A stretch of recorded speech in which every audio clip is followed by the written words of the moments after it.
for the whole human race. There is time, there is space, as we reach for new horizons. Yo, welcome everybody. All right, we're not gonna tell you what this episode is about, Or where we are, it's a secret. but hopefully by the end you will figure it out. Yeah. But we're gonna be dropping hints throughout the hour to where we are. We'll reveal it at the end. At the very end, we will tell you Yeah. what park we're in. You know what? I'm just playing. We're not gonna make you wait that long. This is Creepy Old Crypt coming to you from Epcot Center. Yeah, I still call it Epcot Center. I still add the center to it. Sorry, normies. If you don't like that kind of setup, sorry. What is this music that's playing right now? What is this from? I have no idea. It sounds like Iron Will or something. I don't know. No. They play all kinds of heroic music Yep. at the entrance to Epcot, and we finally made it to this place. We've wanted to record one here For a long time. Yeah. Since the beginning. And people were always like, do an old Epcot episode, do an Epcot episode, do one. But we wanted to wait until we could actually record it on site. So we knew we were going to be here at some point. Yeah, exactly. So might as well wait. We didn't want to record it in the middle of California Adventure. Yeah. At like the cafeteria or Yep. something. You know, we wanted to do it Yep. here. And unfortunately, this is the only background we could get for this episode. I know, blah, We right? wanted to have a cool background, like we wanted to be in like the Bathroom. the bathroom or Soarin'. Yep. And but unfortunately, we had to do it here. Yep. So that's unfortunate. But anyway, we're gonna talk about Epcot today. Which I think is the best area in all of Disney World. Do you think so? Yeah. Best part. I think, you know, it's funny because I always heard about it. And it's weird, my whole life, I kind of, whenever I heard about Disney World, I was like, like, not that I never wanted to go, but it was just kind of like, we got Disneyland. Why we need Disney World? yeah, like I always had this mentality of we got Disneyland in California, it's the original. This thing in Florida, they just want to sell hotel rooms, they want to sell vacations. It's like the knockoff Disneyland. Yeah, exactly, it was not the same. So, whatever. Just didn't care. Yeah. Then I came here in 2016, I think was the first time. Yep. And Magic Kingdom, yeah, it was okay. It was like Disneyland 2. Yeah. But it had a lot of stuff I really liked in it. I was like, oh man, that's really cool. Okay.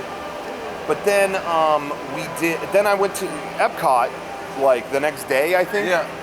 And that was like, this was not like anything we had in California. It's not like any Disney park ever. Yeah, it's grandiose, Yeah. it's crazy. And super 80s, and I love it. Yes, and that's what I was going to say was, I remember going to Tomorrowland in the back in the 80s at Disneyland, and it had this vibe to it that I absolutely loved, and which is gone from that park now. Mm-hmm. But it was totally alive here. Yeah. And I was really like Spaceship Earth and all the. I didn't know what anything was here. No. So I didn't know that was a ride until me neither. Well into adulthood. Yeah, me neither. Yeah. Going on it for the first time, I was like, oh my god! I thought maybe there'd be like a show, or maybe there'd be like, just some kind of exhibit or something. Yep. But I didn't know it'd be like a dark ride. Like it's almost like. It almost is like, it's very much in the vein of like Pirates of the Caribbean. Yes. I didn't expect that. No. That was really, really cool. No. And, I thought, I wasn't prepared for that. I wasn't aware of its history at all. And when I started looking into it, it was like, oh my gosh, this place was like dark ride heaven. Everything. Like, I'm a fan of dark rides. Like, I don't go on fast stuff. I love cute old dark rides. It was all like slow, not like educational dark rides. It was awesome. Yeah. And it just was this park full of 80s futurism. I was just like, oh my gosh, I love this. Yeah. I would say next to Disneyland in California, this is my favorite Number park. 2. Yeah, this is my favorite park. Okay. Just because it is so different than anything else. Yeah. Over the years, it's kind of lost a little bit of its like core identity.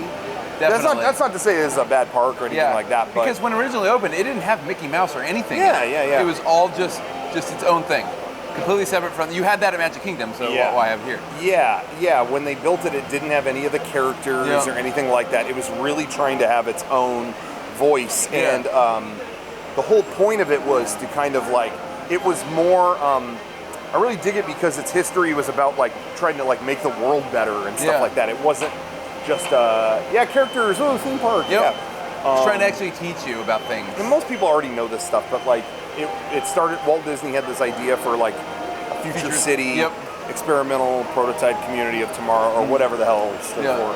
Epcot. Yeah, and then they eventually just made this park as opposed to a city or whatever. Yeah. Or whatever BioShock-looking thing he wanted to make. But but the park, it was a really special time because, and what I think is so cool about this park, it was kind of like the last frontier of the, what do you say, like the old Imagineers. It was Yeah. kind of like their last big hurrah where they had like no limits. Yep. Like some of the stuff here, they would never build today. No. Like they would just be limited in so many ways. If it wasn't like an IP or something, they wouldn't let them build it. You know what I mean? Yep. And if it's not based on a movie, whatever. Yeah. But back, couldn't get the budget if it wasn't had like some link yeah, to it. now like if they the want- movie if- or if they want something built, I'm sorry if I sounded distracted because the whole time I thought security was going to stop us. Oh, They kept okay. looking over here. Okay. So I'm sorry if I sounded scatterbrained during any of that, but the whole time there were people looking at me. And I'm like, Yeah. what's going to happen here? But Well, there's no Spider-Man around here to rat us out. I know, Okay, yeah, or or Captain America. Yeah. Thanks a lot, Yeah. Cap. But the stuff on the scale again, like how big that ride Gigantic. is. The biggest example to me is American Adventure over in World Showcase. So let's in case you've never been here. Yeah. It's almost what I think is such a cool feature of Epcot Yeah. is that it's like two parks. Yep. It's you got Future World, which is like again about tomorrow, like the betterment of humanity tomorrow and going forward, whatever. And then World Showcase is like a permanent World's Fair where every nation has their own like pavilion, Yeah. and each pavilion kind of has its own attraction or whatever in some form. Well, most of them do anyway, or Yeah. a lot of them do. But America's pavilion has the American Adventure, which is this, how long, half an hour show? It's got to be a half an hour. Animatronic show. Yeah. And the scale of that is so crazy. Like, the amount of sets and animatronics Yeah. just in that show. And I'm sitting there thinking, like, this is just like a show. Like, they would never, blow this much money. It really shows On one show, It right? really shows you how unlimited they were back then. Like, there was no one checking the budgets back then. It was No. just like, Disney, yeah, just keep spending. Like, Yep. it's no big deal. Just keep building it. Keep building it. Doesn't That matter. they would build that much, that's just like old America Yeah. stuff, like Mark Twain and Ben Franklin just chilling Yep. and talking. They would never spend millions on that. Yeah. Now it would have to be Star Wars, Yeah. which is kind of sad. Like, they don't like that people don't like George Washington as much as Star Wars, But anyway, that was the thing that I wasn't prepared for. The American Adventure over in the America Pavilion. Again, I thought it was just going to be some little display, like, oh, what is it? You exhibit check it about out. America? Oh, we're going to the second story. What's up here and everything? Yeah. It's like, oh, it's this massive It's theater. the biggest theater Yeah. ever. And and this show, I remember seeing it for the first time and I was like, oh my gosh, this has so many animatronics in it. And the sets are so huge. Yeah. And what a grandiose effort. And then I saw it a second time and I'm looking at it and I'm like, all these giant sets are emerging out of the same spot Yeah, where are in the they? set. Yeah. Oh my God, where are these coming from? Like, it didn't occur to me until multiple viewings how could this Yeah. be materializing here? I never thought of the logistics. And then when I looked it up online later, it was like, oh yeah, because I noticed in the theater, the theater is heavily slanted up. Yeah, Like it's very... it's like you're sitting on a ramp almost. Yeah. And it's, they store all the sets under you. There is like a train underground Yeah. bringing in these sets and then lifting them up, lifting it down, moving on, lifting it up. Yeah. Lifting it. That blew my mind. Once I found that out, then I was obsessed with the show. Then I was like, I have to go back and see that again. Yeah. And now I just watch it like, okay, that comes out of there, that comes out. Oh, that came out of the side. That must always be there. Something goes up into the ceiling, and I go, where did they bring that down? When did they do that? And I it's weird. Yeah. Yeah. It's incredible. It's an incredible feat of engineering. That show, just on a technical level, is mind-blowing. And so, and I heard that they designed a lot of that like without computers. And like, at least, maybe they had computers. I don't know, but at least very elementary type stuff. And I mean, I just can't believe that exists. I know. But again, the amount, just the grandiose nature of everything is really what's cool about Epcot. We're used to like Lincoln. Yeah. And going to see this, it's like, oh my God, it's so much bigger. And but that's the crazier perfect comparison. Is that like, that's Disneyland. It's very, it's small and cute. Here's Lincoln, and he's just gonna tell you, give you a speech in this little cute theater, and that's it. Whereas Epcot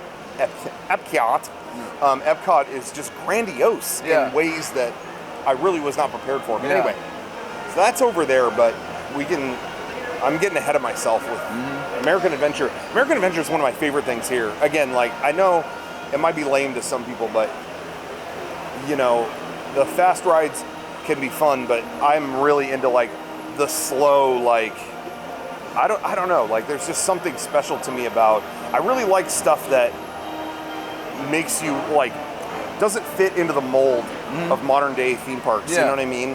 And Epcot was full of that stuff. Case in point, I guess we could kind of talk, this is a part of Future World here, the Land Pavilion. One of my favorite rides. And it's getting a lot more credit these days. It used to be made fun of. It used to be mocked. But now it's getting its due respect in the sunlight where the plants may grow. I'm talking about living with the land. The Land Pavilion has like a biodome in it where they actually like grow plants. And some fish and stuff like that. Yeah, and like stuff that they actually like will serve in the restaurant the park. right there. Yeah, the restaurants in the park. And so they have a ride. Living with the Land is a boat ride where it just takes you through that and it shows you like how they do all that. Again, that was another thing I wasn't expecting. I got on that boat for the first time. I'm like, what is this? Is this going to be like, like, is this like Spaceship Earth? What is this? And it's just showing you the plants they have. And when I first went on it, I was kind of like, did I like that? But it's so out of the mold of any other theme park that it's like, I love it. This is great. I don't know what you thought. I love it because it's part, like, it has some animatronics in it. Not a ton. But it does have some. In the nature parts of it. But it's just like the rainforest. It's learning about how to like sustain plants and how to grow stuff and how it's great. I love it. It's just like, again, I love stuff in theme parks that makes you go, that has history to it and makes you go, why does this exist? And I recognize that ride is boring maybe to some people, but I really just the sheer bizarreness of it, I love. There's no other theme park you could do that where you're just looking at plants and it's like relaxing. It's like, oh, cool. It's awesome. That ride used to have a song. Did you ever hear the song? No, I don't think so. When it was I think it was called "Listen to the Land." Okay. That was the original name of the ride, I think. And it was all like acoustic. It sounded like John Denver. It was like, let's listen to the land. Okay. And then one day it was just like, that's not cool. Cut that out. And they did. And the opening of the ride was like way more like, I don't know how to describe crazier. it. Yeah, the opening of the ride was like more artistic kind of. It had all these big plants glowing and things like that, and then they got rid of that with the song, and then they made it just like a like a storm. Rainstorm. Yeah.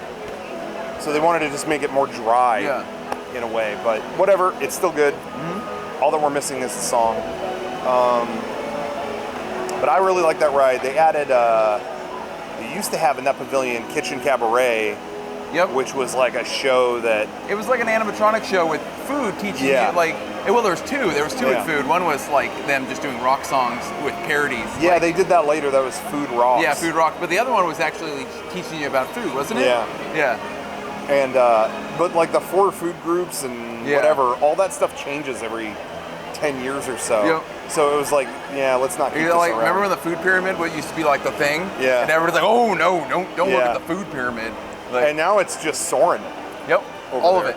Yeah, wasn't it boarded up for a while? Like, so they built Soarin' and they boarded that up for a while, and then they finally took it down to use the extra area for I kept hearing rumors that that the Kitchen Cabaret stage was like behind a wall for a while. Yep. I heard what a about creepy that, thought that all I these know. singing vegetables were just sitting there dead Yep. for all that time. We saw one of them at one of the gallery exhibits. Yeah. That the Van Eaton Gallery puts on. Well, that was a Food Rocks character. Yeah, it was like PETA. that was- It was like a PETA Yeah. dude. But in the Walt Disney story, they have over in Hollywood Studios, they have a gallery that's like old, like the history of Walt Disney.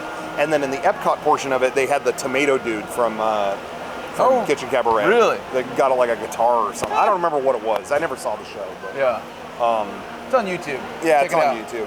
Yeah. But that's something that looked always kind of like stupid to me from afar. But I'm sure I would have loved it if it was still open. Eating it up. It's like Country Bear with food. It's Yeah, like, it's exactly. just, hey, Can't go wrong with that. Yeah. How do you top Country Bears?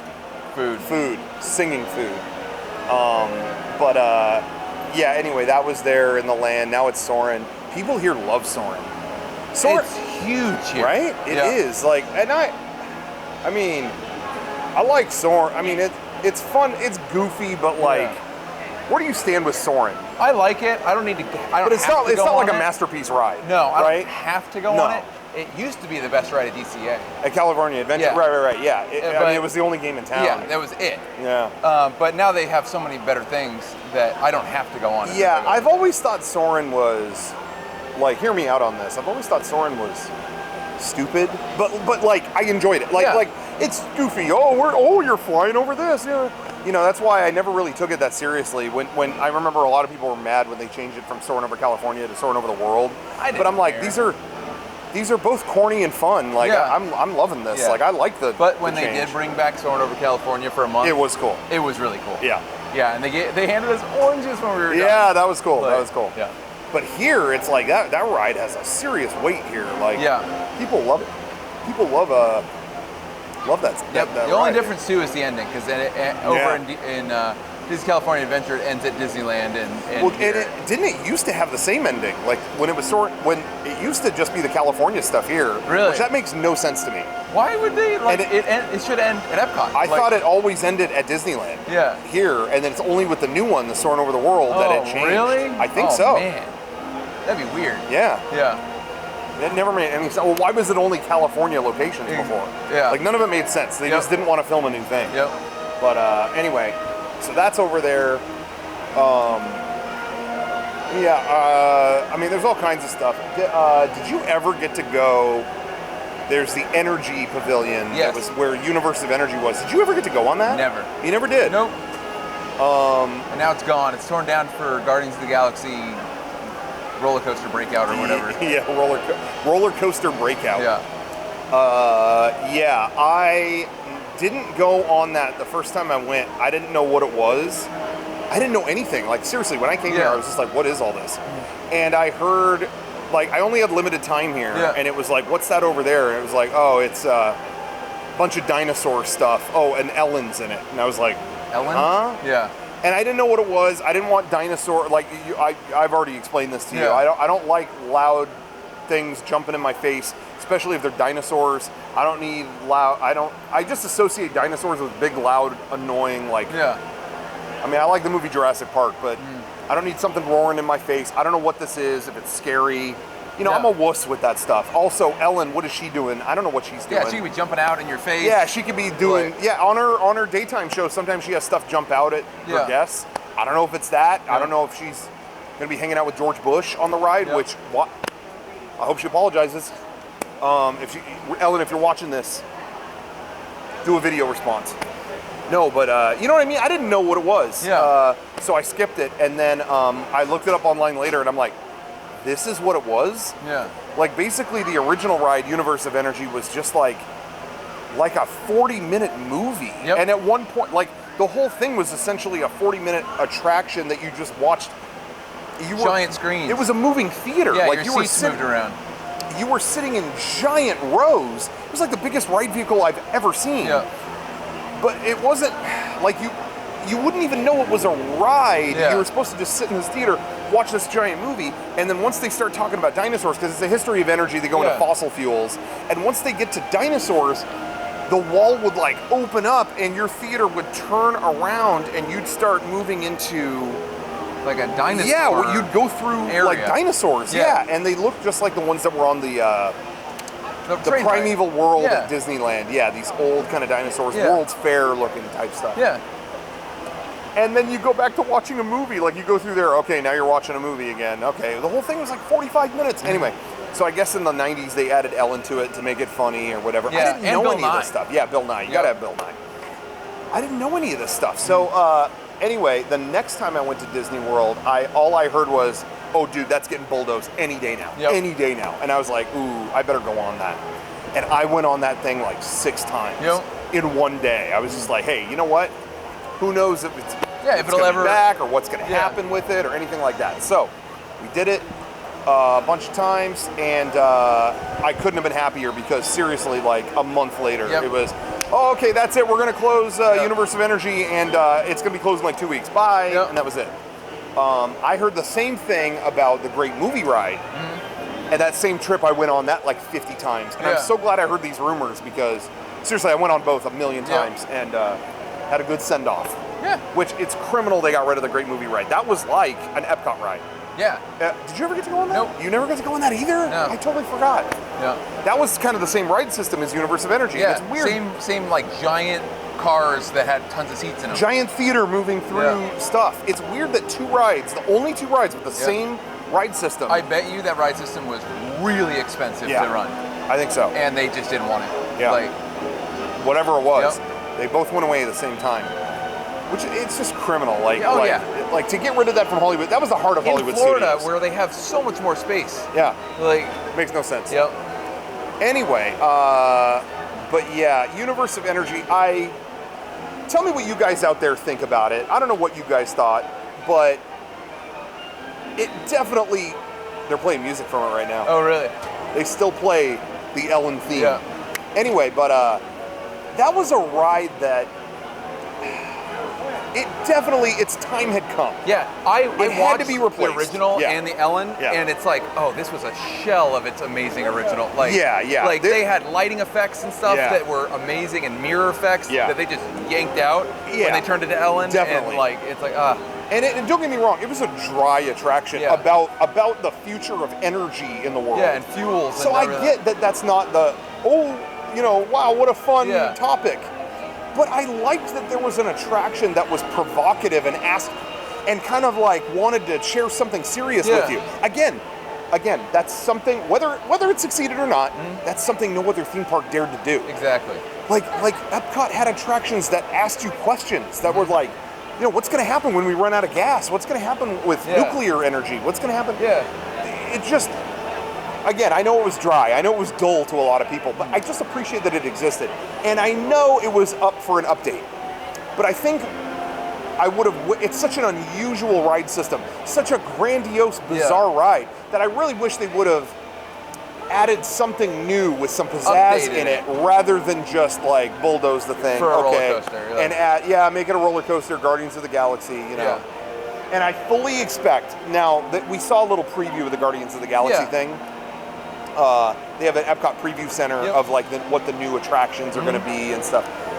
They showed like a really kind of dry, like it's like someone from another planet talking about, we've come from our world to your Disney World, and we're going to share our knowledge of the galaxy. And then Rocket Raccoon interrupts it and goes, boring, and unplugs it. And I really hope that the angle of the new Guardians ride isn't, learning, boring, I just feel like, man, like we need other entertainment that isn't just I want to go real fast. Yeah, I want to check it out. It's cool. I noticed a lot of the stuff they were showing in there was ride footage. So I bet you that is stuff that's in the ride. You think so? Yeah, there's a lot of other, when they're going through things, it's like, this is from this ride, this is from this ride.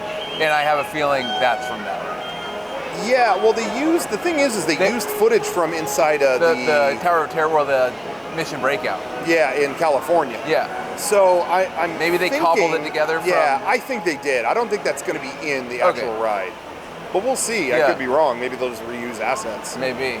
I hope not. I hope they don't reuse like all the assets from the Mission Breakout and stuff. Yeah, that would be unfortunate. But we'll see. Yeah. But we'll see with that ride. James Gunn talked about it, and he said, Walt Disney would love what we're doing with this. Like he said, he said it's in line with his original vision of Epcot. And he says like Epcot fans, fans of old Epcot, are gonna really love it. So we'll see if he's right. See it. I will check it out. Yeah. Because I was skeptical about the Tower of Terror, but I still enjoy that ride. You do. I do.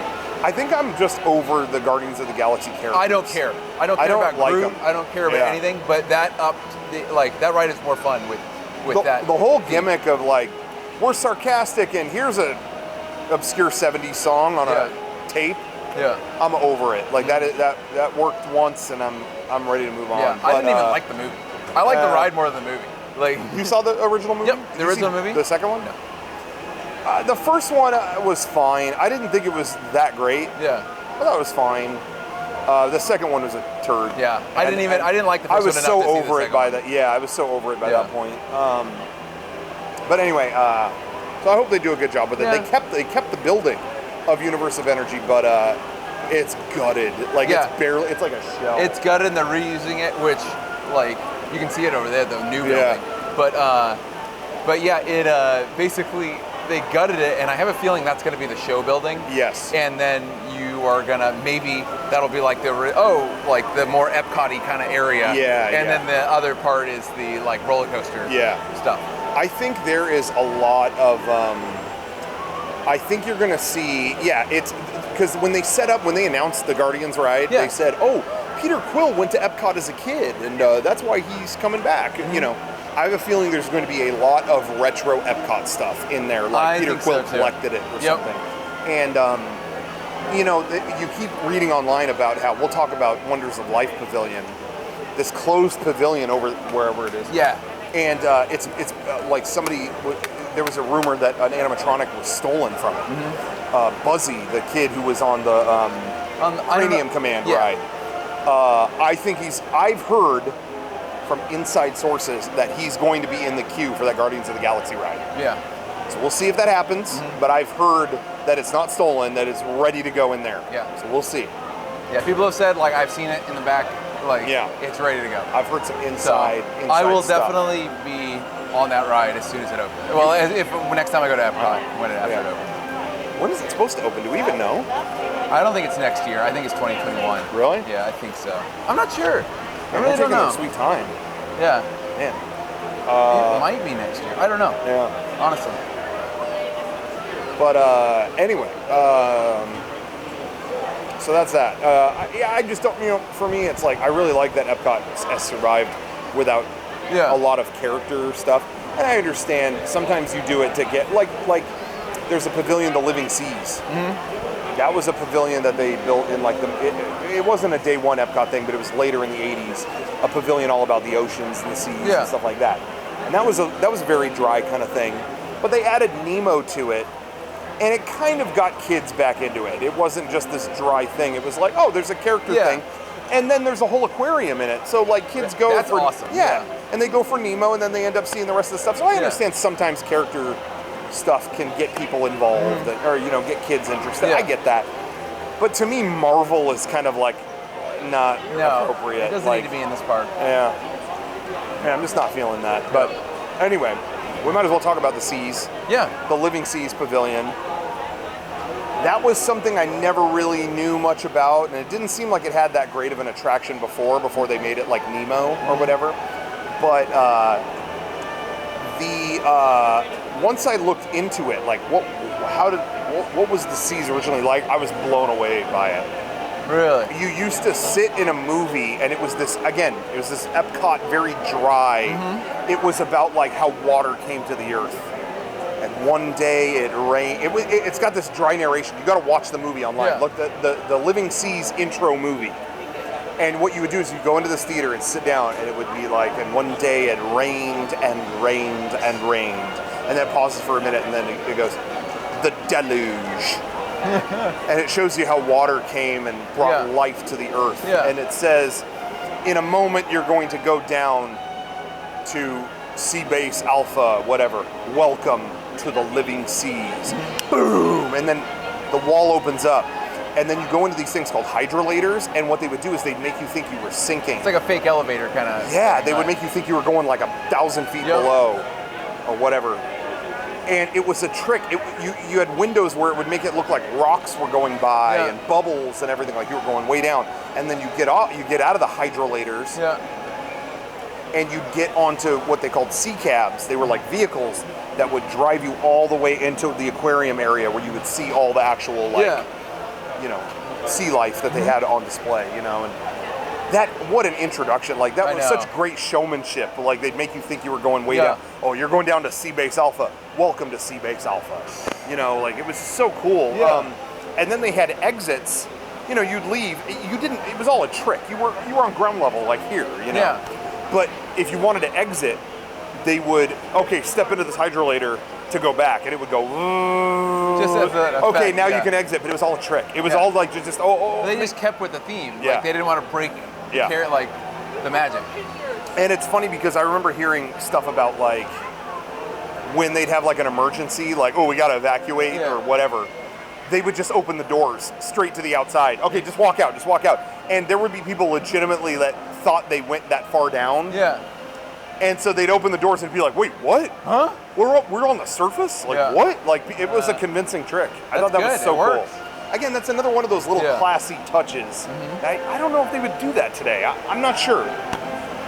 Yeah. We're hearing the Imagination theme right now. Maybe that's a good time to talk about. To move on over. That's right next to the Imagination Pavilion. Yeah. Rest in peace. Thoughts on Imagination Pavilion? It's a shell of what it once was. The upper level is completely blocked off. It's gone, abandoned. And the bottom level has been gutted so much that there's nothing really left of the original ride except for a little bit, like a little small section of the ride that they kept.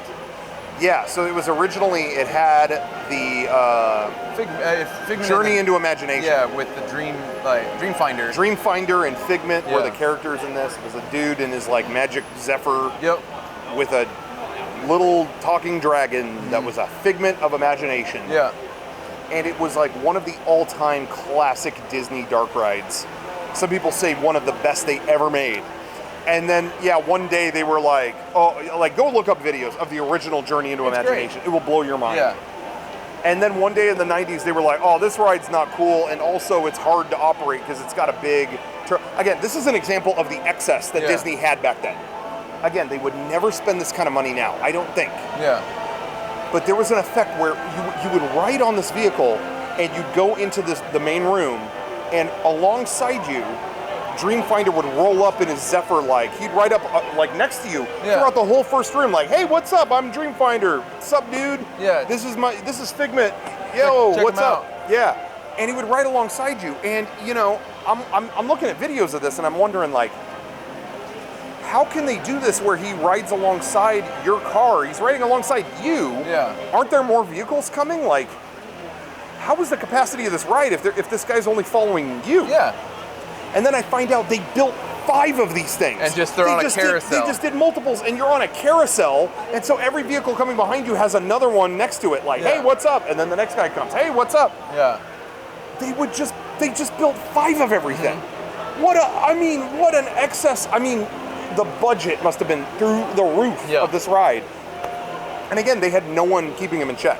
These were Imagineers in the wake of Walt Disney's death going, hey, whatever, spend money, go nuts. Yeah. Build the best, Yeah. And it really is incredible. Go watch videos of that. There's a channel I love, Martin's Vids. Yeah, he goes into detail of everything about these rides. And he will show you in his video about Journey into Imagination how it actually worked. Mm-hmm. It's incredible. Yeah. I mean, it really is a feat of engineering unlike any other. And so in the 90s, they thought, well, this ride's kind of hokey now.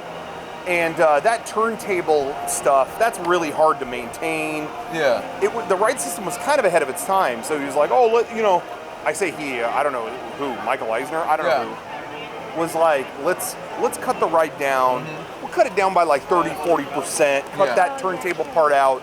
And get Figment out of there. That's hokey.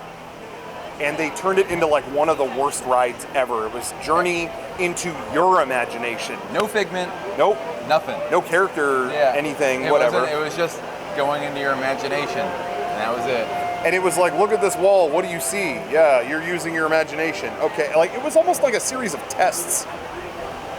I mean, it was terrible. Look up videos of that too. Oh my God, terrible ride. And all the people who loved Epcot were like, where's Figment? Like, I liked Figment, where was he? Yeah. So that lasted, how long, like a year? Oh, not even? They like, oh, nobody likes this. Oh, close it again. So they closed it again, and then it opened again like a year later, whenever, and it was like, oh, Figment's back in it, but it's still a bad ride. Yeah, it's not good. And it's that ride still, and it's not good. It's been that new crap ride longer than it was the original, which is so sad. Yeah. But yeah, it's still that. Everyone's still kind of waiting, like, are they going to do a new thing with Figment? Yeah. But they haven't announced anything. No, and they just announced all this new Epcot stuff. And they don't bring it up. No. What's going on? Yeah. I don't get it. I don't get it either. And they even call it out, like they had D23 Expo, and they're like, oh, don't you just love, who doesn't love Epcot? And our good friend Figment. Anyway, moving on, and it's like, well, wait, are they bulldozing him? Are they keeping him? Are they changing it? What are they doing? Anyway, it's sad, but that Imagination Pavilion had that ride. And then in the upper atrium, there was like a whole exhibit up there, ImageWorks. Yeah, it was just a play area. There was a bunch of new technology, and you could do things like color with light and all this stuff. And it had like a cool rainbow light tunnel. Yeah. And Michael Jackson took pictures there. Yep. But he's canceled, so we're not going to talk about that. Okay, Michael, if you're watching this, we're not going to show the photo. So, sorry. We're not going to talk about R. Kelly either. Okay, that's off limits. He doesn't even have anything to do with Epcot, but nope. Anyway, the reason I know about that area is because they closed after, whenever it became the new ride, it was closed. It was closed up there for like 16 years plus, almost 20. Yeah. And with no exhibit running, it was just, they didn't let people go up there anymore. Yep. That was it.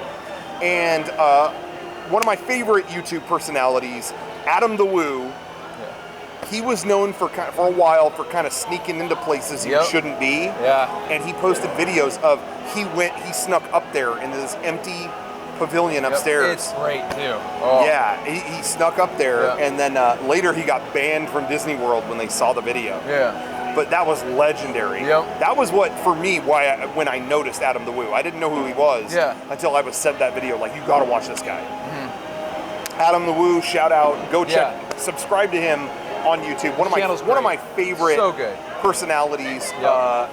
I love his stuff, and he couldn't be a nicer guy too. Yeah. We've met him in person. We met him at Disneyland and everything. Couldn't be a nicer guy.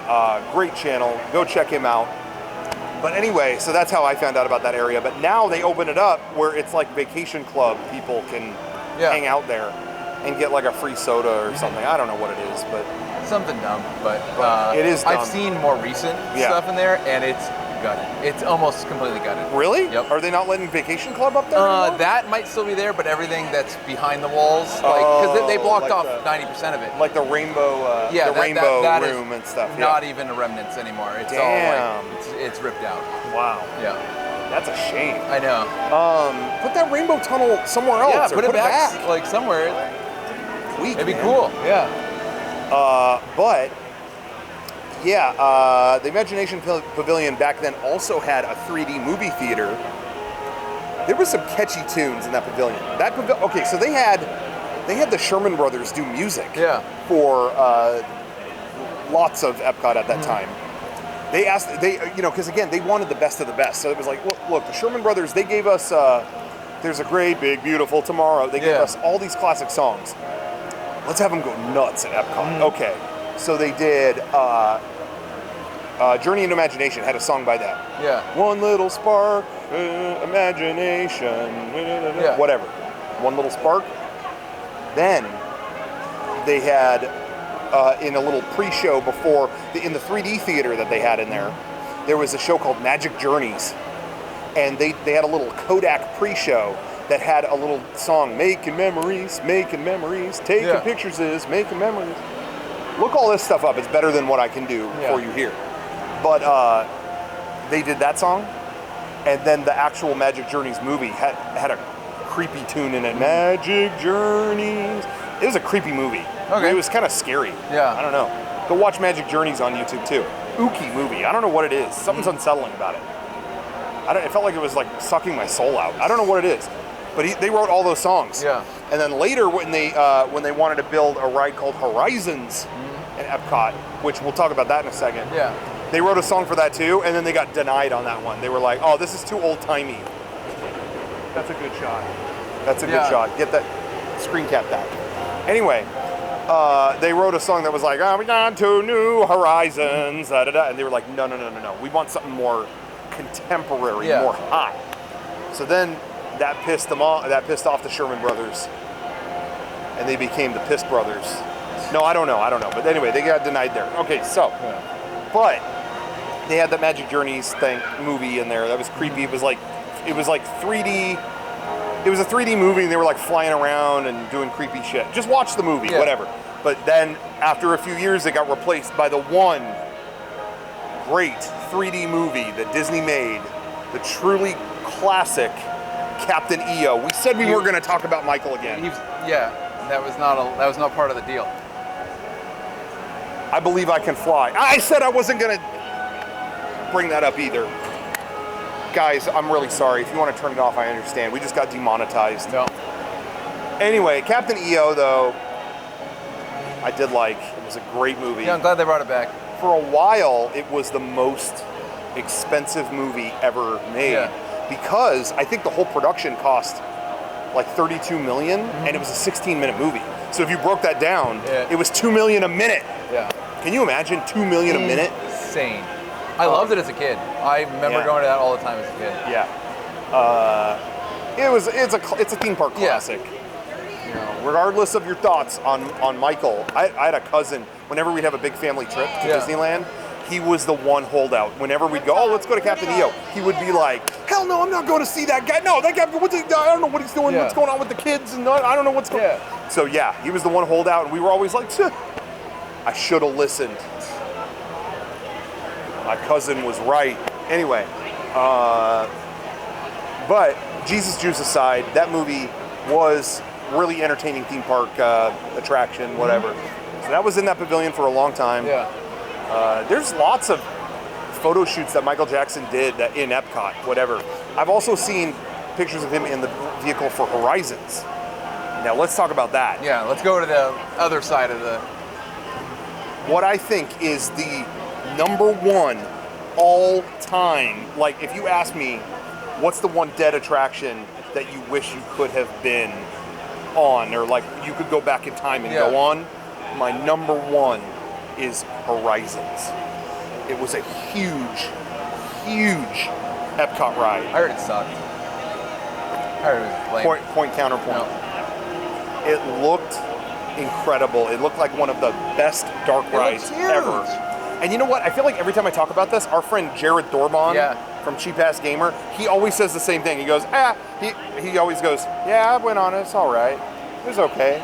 He's been on it. Don't say that. It closed in like 99. It got bulldozed in 99. Yeah. I was alive. I could have gone. Yeah. But I never went here until 2016. Yeah. So I'm bummed about that. That ride looked like it was right up my alley, where it was like futurism. The whole point of the ride was, what is the future? What is our idea of the future, and what will it actually be? And it was almost like a sequel to the Carousel of Progress. And it just looked incredible. It looked like an 80s cream dream. Oh, what do you think about it? I wish I could have ridden on it.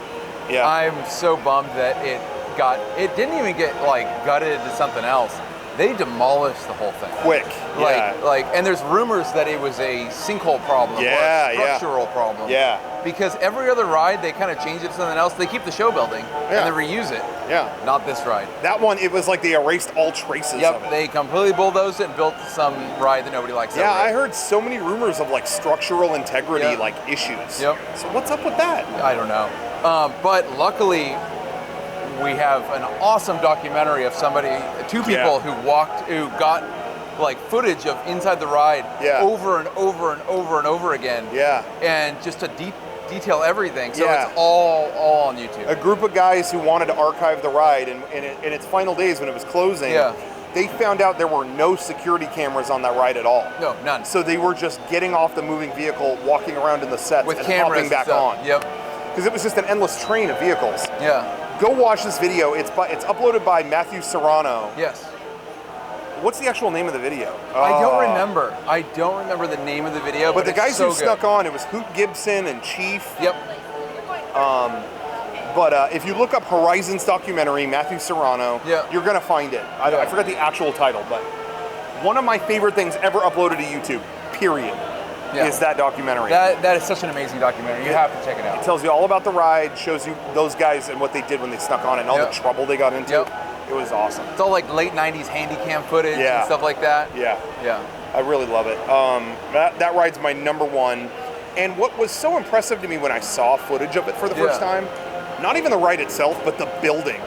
It's so funny because in Disneyland, it's such a different philosophy design-wise.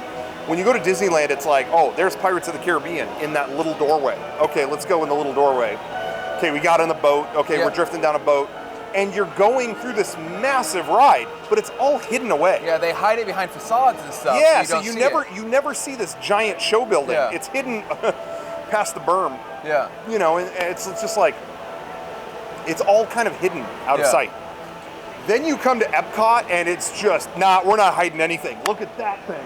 Yeah. Look, it's right, like the show buildings are in your face. Yep, they're all like just right there to see. Yeah, and the show building for Horizons was like a damn spaceship. It was this gigantic trapezoid. Yeah. Huge building. And I'm just like, damn, Disneyland would have hid this in a warehouse building across the freeway. Mm-hmm. But here it's just in your face. Yeah. It's like, look how big, it's like they're like, it's like this big, I don't want to, I won't say this very loud, but it's like it's like this big swinging dick, like, theme park experience. You know what I mean? I don't know Check it out. I don't know how else to describe that. I'm sorry if kids are watching this. But, just incredible. Yeah. It was really like they're showing off in a great way.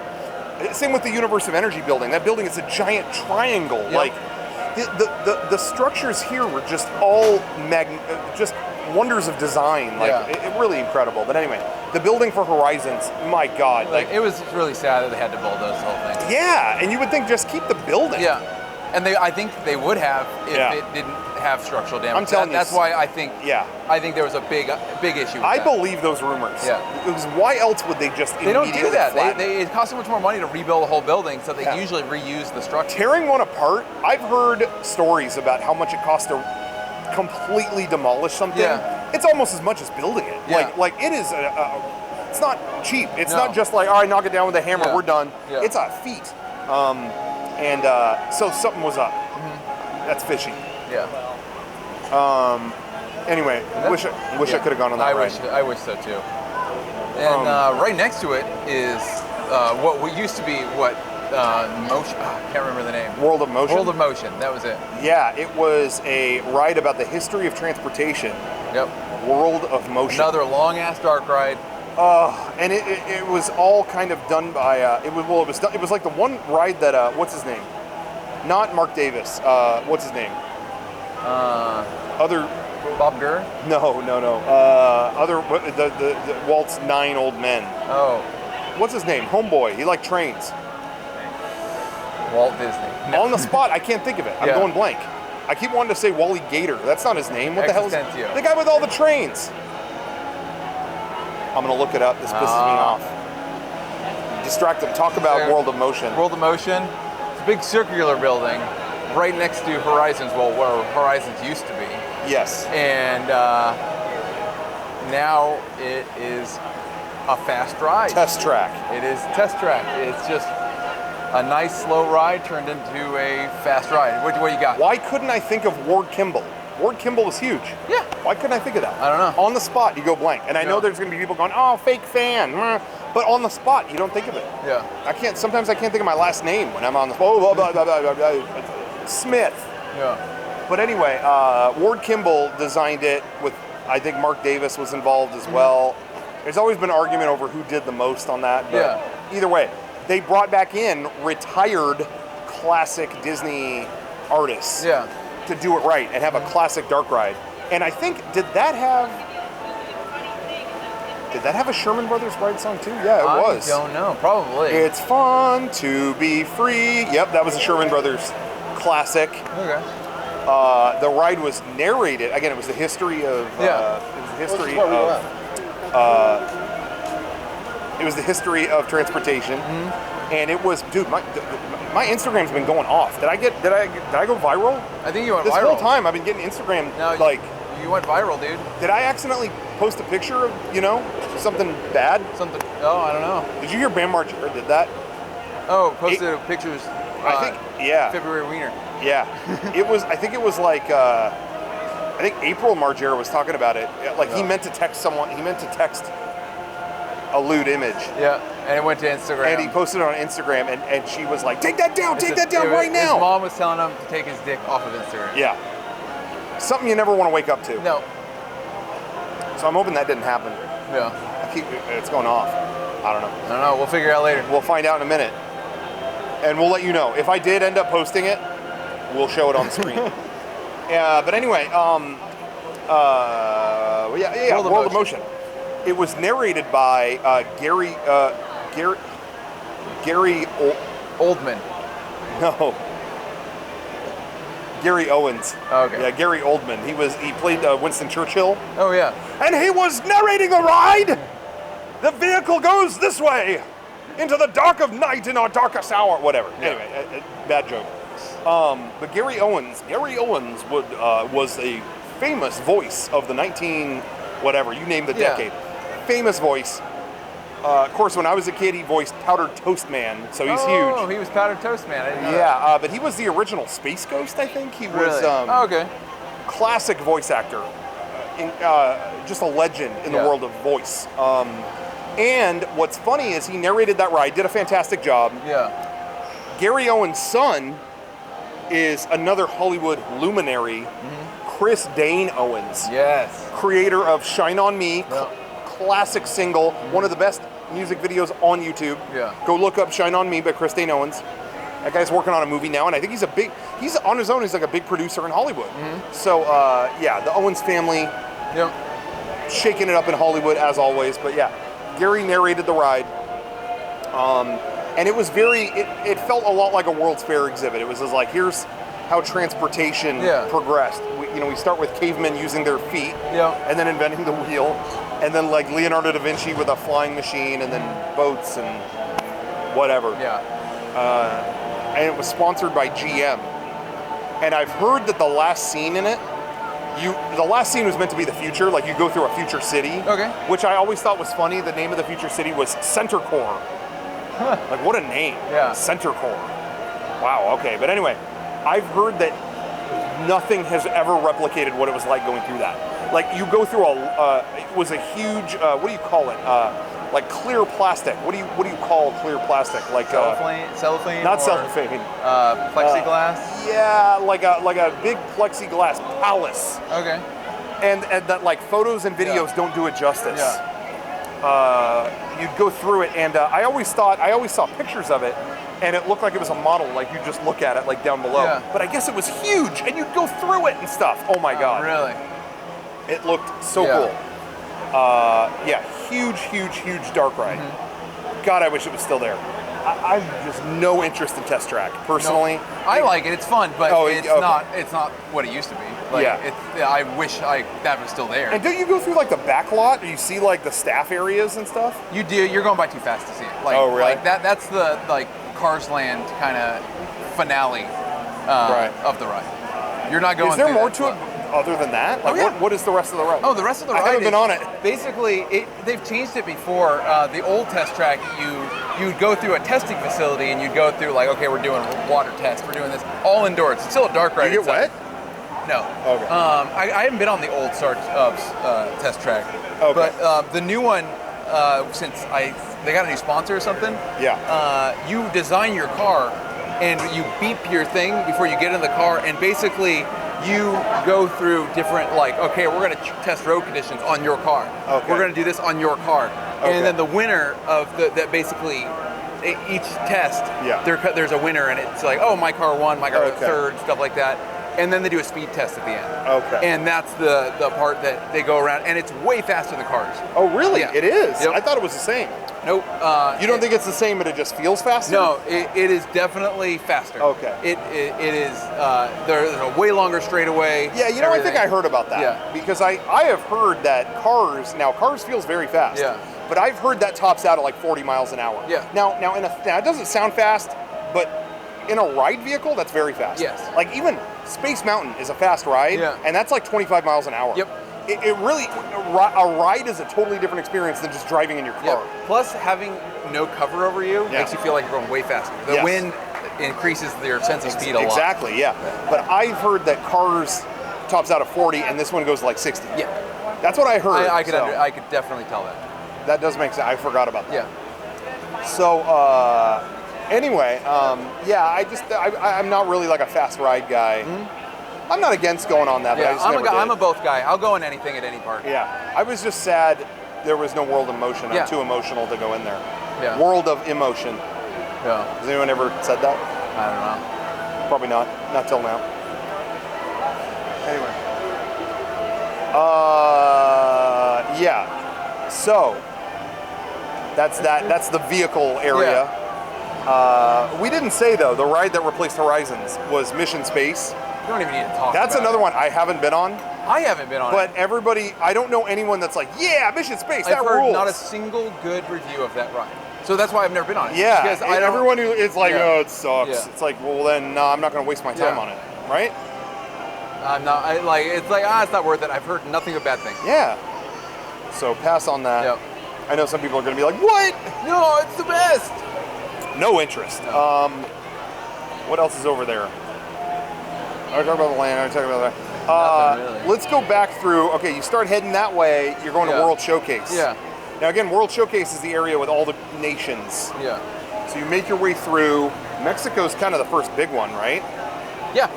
I did not know until I went there that Mexico had a little ride in it. Mm-hmm. And I went in, and I was talking with Kevin about this earlier. I've been a fan of theme parks and old theme parks and theme park history for so long that you start to sniff out when things are weird. Yeah. Like, I went on the little river ride in Mexico. Yeah. And it was like, well, what is this? Oh, it's the Three Caballeros, and they're chasing after Donald. It's a cute ride. Yeah. Okay. And I'm sitting in that boat, and the entrance to the ride, you go through like an old Mexican temple with like stone heads, and it's like, like there's going to be a sacrifice or something. And then you go inside this scary cave, and then the ride starts. Oh, Three Caballeros, Three Caballeros. And I'm like, I bet this ride was not like this originally. Yeah. And sure enough, when I looked it up later, it was about like old Mexican history. Yeah. And later in like 2007, they changed it to Three Caballeros. I could smell that. Yeah. You know what I mean? I could sniff it out. You can see the line. Yeah, because it's like, why would this thing with Three Caballeros have all this scary imagery? Yeah. It used to be a lot more dark and like about Mexico's like, you know, kind of more.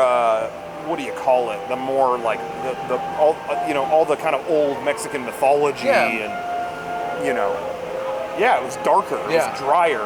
Again, Epcot was very dry, which again I loved. I loved that there was a theme park that took itself seriously, and now it's got characters in it. But you know, whatever. It's cute. It's fun. Yeah. That ride is like nothing terribly special, but it's fun to like get out of the heat and go on it. Yeah. It's a short little boat ride. It's nice and cool, and the wait is not that long. Like even when it's a long line, it's constantly moving. Yeah. So that's that. I've never eaten. There's like a little restaurant on the side of the water. It's good? Blue Bayou quality food. Oh really? Yep. Yeah, it kind of looks like Epcot's Blue Bayou. Yep, that's why we went, and it was awesome. That's cool. Yep. What did you eat? What'd you get? I forgot. I got some chicken dish. It's not like bad Mexican food. It's actually legit. It was this chicken dish. It wasn't like tacos and burritos and stuff like that, and it was great. Oh, okay. Yep. Cool. Forgot exactly what it was called. I've always wanted to check that out. I'll try to have to do that later. But anyway, so Mexico Pavilion. I keep hearing rumors that it's going to be rethemed to Coco. Yeah. Which again, the character stuff, I feel like Epcot could do without it. But if it's going to get people, Coco earned it kind of. Coco is a really great piece of like Mexican like storytelling or whatever. It's such a good movie. So I don't think it's the worst. I mean, right now it's 3 Caballeros. If it becomes Coco, so be it. Yeah. It doesn't really matter to me. Anyway, but that's Mexico Pavilion. What's after that? Norway? I think Norway. It's either no, it's China. It's China and then Norway, or Norway then China. I can't remember exactly. Well, whatever. Norway. Yeah. A ride that I always wanted to go on was Maelstrom. They had a ride in there where it was like a scary ass fever dream of Norwegian like lore. Lore, yeah. You'd see a big troll. You'd see all kinds of scary stuff. Always wanted to go on it, but by the time I made it here, it was frozen. Yep. Which I was, again, not as happy about. They have so much room here in Florida. Yeah. Why would they rip out an older ride to put a new one in? Like, it's not like I'm against Frozen being around. Yeah. But why get rid of the old thing? And I still feel that way. Yeah. That being said, the Frozen thing is cute. It's still a fun ride. It's a fun ride. ride. System for Maelstrom was great, and it's still the same ride system. Yeah. So I like it. You're in a big boat, Norwegian canoe. Yeah, almost. with like a big like. And it does something unexpected. Yep. I don't want to spoil it, but it does something cool. The vehicle does something unexpected. Yeah. So, it's cute. Yeah. The ride, it uses kind of newer technology, and it's impressive. Yeah. The Frozen one. It's kind of, the only thing I'll say is it's kind of a checklist of the songs. Yeah. Like, oh, you got to include this. You got to include Let It Go. You got to include First Time in Forever. You got to. So that part of it is a little bit like, oh, corporate mandate, but it's still executed cool. Mm-hmm. So I can't hate on it.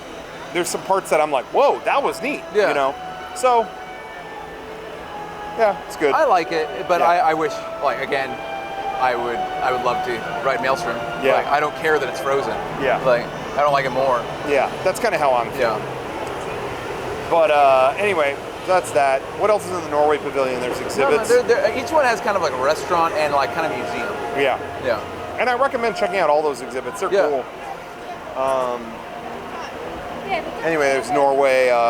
There's the Germany Pavilion. Yep. And that's another example of where you could, being a fan of theme parks so long, you could smell when something's fishy. Definitely.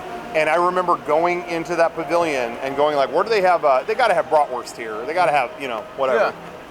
So where is it? Okay, back there. And I went in to this little alcove, and I'm looking, and in this alcove is just a giant wall with a giant mural. Yeah. And I'm like, why would they go out of their way to have this building you enter just to look at a wall with a mural on it? Something was here. And sure enough, again, years later, I remember reading about there was supposed to be a boat ride, a German boat ride. They built a space for it and everything. And that was the entrance to it. You'd go through those doors and go on this big boat ride. And they ran out of money and they never built it. So it's just, they put up a wall, threw a mural on it, and behind that wall is just storage. Yeah.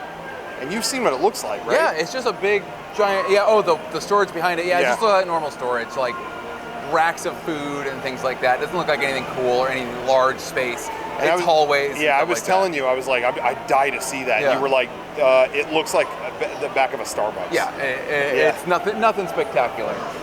But I mean, build it now. Who cares? Like, get the money together and. That's what I'm saying. Like a lot of this stuff that was supposed to be phase 2, there was no phase 2. Yeah, never happened. There's even some room for more pavilions. Like they left spots for I think 2 more. Yeah. Countries if and no better example of that could have been the Japan Pavilion. Yeah. Oh my God. It is so big. Gigantic. You look up at it and it's like, oh my God, because it was supposed to hold the first attraction and they made everything for it. It was ready to go. Yeah. It was called Meet the World. Yeah. And it was like a Carousel of Progress type, like rotating theater through the history of Japan. And they built it all and they were like, yeah, cool, we're going to put it in there. This will house it. And then it was like, oh no, we got to build Tokyo Disneyland. Send that over there, and we'll make another one for Epcot. Never did. So, Meet the World did open in Japan, and you can watch videos of it on YouTube. Really? And it's have you seen Never. it? It is totally an Epcot attraction. Oh, cool. And it's got these Japanese kids in this movie doing stuff, and then they would come out as animatronics, and they're back in the movie. Yeah. It was, and the Sherman Brothers wrote a song for that. Yeah. And that's in there. and it was in Japan, I want to say until like 2002, and then they bulldozed it, and it's a Monsters Inc. ride now. It's a very cool Monsters Inc. ride. Oh, the flashlight you got one? Flashlights, that bulldozed it? Oh. And that's cool, but it's gone. That was an original. I'll watch it on YouTube. I totally forgot. That sucks. It was the one original Epcot ride that wasn't an Epcot. Yeah. Like, it was an original, just not an Epcot. Why didn't they just move it here? I know. I don't know. So once that didn't get done, then later they were like, oh, here's what we're going to do. Mount Fuji roller coaster. Yeah. Like you go, like it was almost like Expedition Everest, but Mount Fuji. Yeah. That didn't happen. Okay. And at one point there was a plan to do a ride that was like you were on the Japanese bullet train. Okay. And there's artwork of that, like even in books and stuff. You can see artwork, like the original. If you look up old Epcot books, there's like, oh yeah, coming soon, and it's like people in a train, and stuff was whooshing past them, and that was supposed to be a bullet train ride that never got built. Japan has no attractions. They keep adding stores and restaurants. Yep. No attraction. Yeah. Come on, guys, it's so big. Yeah. And when you go there and you see how big it is, that's what it is. It's supposed to house all these rides, and it never happened. So, see for yourself. But I think I need some water. I'm thirsty too. I feel like I'm gonna like pass out. You do? Okay. Are you good? I'm good. Talk about something interesting about the China Pavilion. Okay. And I'm gonna get some water. Yeah, go for it. Okay. Yeah. Basically, I'm gonna move up a little bit. Basically, the China Pavilion has a Circle Vision 3D movie for the one of the few in Disneyland, that was in Disneyland originally. They built one over there, and they have an awesome film. An old, I don't know, was it made in the 90s? It's made in the 80s, I think they updated it in the 90s. You're talking about Reflections of China? Yep. Yeah. That Circle Vision 3D. Sorry, we're getting beat by the sun right here, and I started to feel woozy. Oh, this could be the last creepy old crypt. Oh, you want to chug this? I'm good. I'm good. Water, guys. Yeah. Check it out. It's not just the living seas. Yeah. It's the living you. Don't not be living. Drink water. Yeah, Coca-Cola's good, soda's good. Yeah. Avatar Punch from Pandora, squirty juice, whatever they call it. That's good. It ain't water. Nope. Water is amazing. I'm gonna take a tangent, but I love water. I know people that go, it doesn't taste like anything. Why would I drink it? That blows my mind when people are, I hate water. I hate drinking water. So good. If I don't drink water, I go crazy. Yeah, I love the taste of water. I love it's awesome. That's right. Here on Creepy Old Crypt, we go the controversial route. When people out there hate water, we're there to say no, it's good. So if sorry, liberals, if you can't take these hot takes, but we got more coming, including I like to breathe. Breathing, check it out. Anyway, but China. Feeling better. Yeah, Reflections of China. Cool show. They're gonna do they announced there's a new movie coming Seamless, to it. Redone, digital, all this stuff. The voice that narrates Reflections of China now. Yeah. I wish I had the button. Is it racist? Yeah, it's kind of it's outdated. He's talking like Reflections of China. Yeah. It's definitely it's right. It's just out of date. There's no bad intentions with it, but it's just it's out of date. Yeah, it's a little weird. Yeah. But it's a good movie. It's cool. I like it. Again, the fact that Circle Vision was such a thing in Disneyland at Walt's time. Yeah. And it's no longer at Disneyland, and it's gone. You know, entirely. I love that it's still living on here. Yeah. It's really neat. And there's another one in the Canada Pavilion. Yes. I know I'm jumping around right now. No, it's totally fine. But the one in Canada Pavilion I love because it's just shitty Martin Short. Yeah, it's Martin Short. Not just Martin Short, shitty Martin Short. Yeah. Telling, gags. Yeah. Doing gags about Canada. Classic Canadian comedian. Yep. Martin Short, he's there. That film is good. The film is really good. The rock work that hides that theater in Canada, in the Canada Pavilion, looks so awesome. Again, it's another example of excess. Yep. They would never build something that detailed just to house it's a theater. Waterfall and rock work and all this stuff, and it's I have heard rumor that was the last. Again, Epcot was kind of the last frontier of these classic Imagineers. Yeah.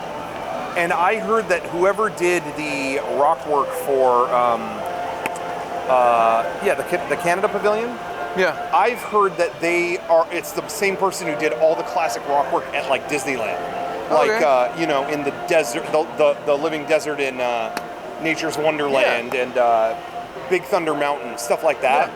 I heard it was the same guy, and it was like his last project, and they wanted to give him like a great project. Yeah, here, go nuts. Like this guy rules. Let him do this cool project. Yeah. Go nuts. Yeah. That's what I heard. Cool. Yeah, that area is too cool for being that. Yeah, definitely. And then there's like a Canadian, like they built this Canadian hotel. Oh, really? It's like a remake of this famous Canadian building or something, but I don't think there's anything in there. Really? I think at one point maybe you could go in there. And I don't know what was in there, but it's just a building. Again, it's a big structure that nothing is happening in. And it just shows you the excess of what they were able to do back then. So, it's all good. But that's where the Ratatouille ride is going. Basically, they're building it. No, sorry. No, that's no. I'm thinking ahead. I'm thinking it's not Canada. I'm talking about Italy next door. No, you're talking about Paris. It's not Italian or Canadian. Are you okay? Yeah, I think you do. Drink some water. Be happy. I'll drink water in a minute. But anyway, so the Canadian Pavilion, it's really ornate. There's a lot of stuff going on in it. It's crazy. Yeah. But going back that direction, the France Pavilion. Yep. That's where they're getting Ratatouille. Yep. But that has a movie attraction in there too. And that's one of my favorites, called Impressions de France. It's good. Yeah, I saw it like... It's really moody and like scenic. It's great. It's not circle vision, but it's wider than normal. Yeah. I really, really like it. And I've been told by people that it's like one of the only things in Epcot that was not changed whatsoever. Really? From when it opened. Like they call that, a lot of old Imagineers call that ride, or it's not a ride, it's an attraction, it's a film, that they call it a time machine. Because when you go in there, the seats haven't been replaced, nothing has been changed since 1982. Yeah. Now, that being said, they just closed it, like a couple days ago. They closed it to, luckily, not remove it, but kind of work in another show in the same location. They're going to rotate in and out. Go back and forth between. Yeah, they're going to rotate in and out a Beauty and the Beast sing-along. Yeah, I don't care. Hey, as long as it's not replacing it, yes, I'm okay. Whatever you got to do, but like that's how I feel. Yeah. So Impressions de France. It's got this great score. It's a great movie. Yeah. The France Pavilion also has these. What do they call them? Not eclairs. It's like a hot bun, and they put ice cream in the middle of it. And they press it. Oh, I've heard of that, but I don't know what it's called. Yeah, I have no idea what it's called. Damn. I don't know what it's called. Yeah. I've had them before. Yeah, I don't know what do you call it? Not eclair. No. It's killing me. I'm gonna find out. I'm gonna find out what it is. I promise. Yeah. But anyway, that pavilion's getting a Ratatouille ride. Yep. But again, you know what? Yeah, they're adding character stuff, but you know what? It's not replacing anything. Nope, they built on top of it. That's what they should be doing. Add more rides, but don't replace the old ones. Yeah. You got all this room. Exactly. The Italy pavilion has like no attraction. Nope. It's got like food. That's it. They all have like some sort of food option, like a restaurant or something. But where's the Godfather ride? Like you go, it's his daughter's birthday or daughter's wedding. Sorry. You take a picture and they destroy your camera and they throw money at you. Yeah. I gotta sit down. Okay. How are you feeling? I'm feeling okay. I'm like it's beaten down. Do you mind? No. Let's sit down. Guys, we had to reposition. I was being beat by the sun, and I've been dehydrated. The half a bottle of Dasani was not enough. Not enough water to sustain life. What's your favorite bottled water? Crystal Geyser. That's very specific. That is my favorite. Of course, that was why would I expect a non-specific answer? That is the best tasting. I love it. It's my favorite. Here's the thing. I'm an Arrowhead guy. That's my least favorite. Really? Yep. Arrowhead does not taste good. I don't like it. Yeah, it doesn't taste like anything to me. No, it tastes like Arrowhead water to me, and I don't like it. See, a lot of these other waters, I taste like there's like a weird, like bitter thing. But Arrowhead is just like, You know what? Here's the thing. Arrowhead tastes like the tap water where I live, and I don't mind the tap water. Really? But then other people are like, ew, tap water, it's disgusting. But I don't taste anything. I've never liked the Arrowhead, the taste of Arrowhead. But here's the thing, is I'm cutting out Arrowhead because the Nestle Corporation is sinister, and they're trying to like take people's water and like, they suck. It's Dasani Coke, right? Dasani is Coke. Yes, but here's the thing. I've heard that Dasani, like they add, it's the one water that they add like sodium to it so that you want more of it. Really? Yeah, a lot of like singers and stuff. That's like not a rumor? No, like when they request bottled water, they will like be like everything but Dasani. Okay. So guys, Dasani, don't trust them. Well, we have, I think, a little more time for more bottled water talk. Yeah. But anyway, no, but we can talk more about Epcot. Italy Pavilion, yeah, we already talked about that. There's nothing there. Where's the Godfather ride? Where's the Goodfellas ride? Exactly. We talked about Paris. Yeah. Let's see. Africa kind of has a pavilion. Africa got they got the shit end of the stick. Yeah, it's like they got screwed. There was supposed to be an Equatorial Africa pavilion. Yep. And that area is still there, but they put up like some some stands. There's like carts where they sell shirts. Yeah. And that's it, it's right? It's a real bummer. Yeah. They deserved a pavilion for a long time. There've been rumors of Brazil. Yep. There've been rumors. There hasn't been a new pavilion since when? I like the late '80s, '89 or something. I'd say that it hasn't been. The land is there to build them. I think Norway have not. I think Norway was the last one. Really? Yeah. Can't think of any other ones. But since that, but anyway. So World Showcase. Okay, that's most of what's there. Yeah. There was a show. Now it's all around this giant body of water. Yeah, it kind of like separates the two different lands. Yeah.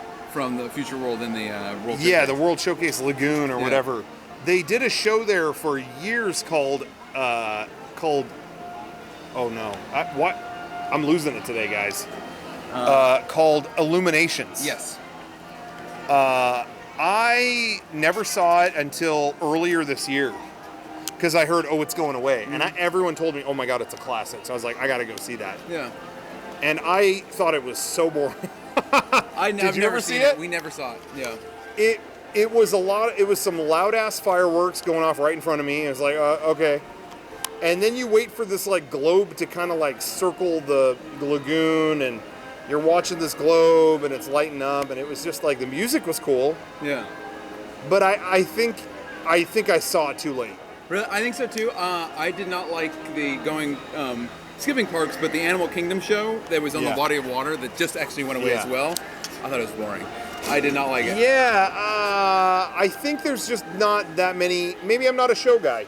Yeah, but I love World of Color. I love World of Color and Phantasmic. All the Disneyland ones I love, but yeah, but I don't know. Here it was just kind of like yeah. All right. I didn't have any nostalgia for it. It was just like that was not really my thing.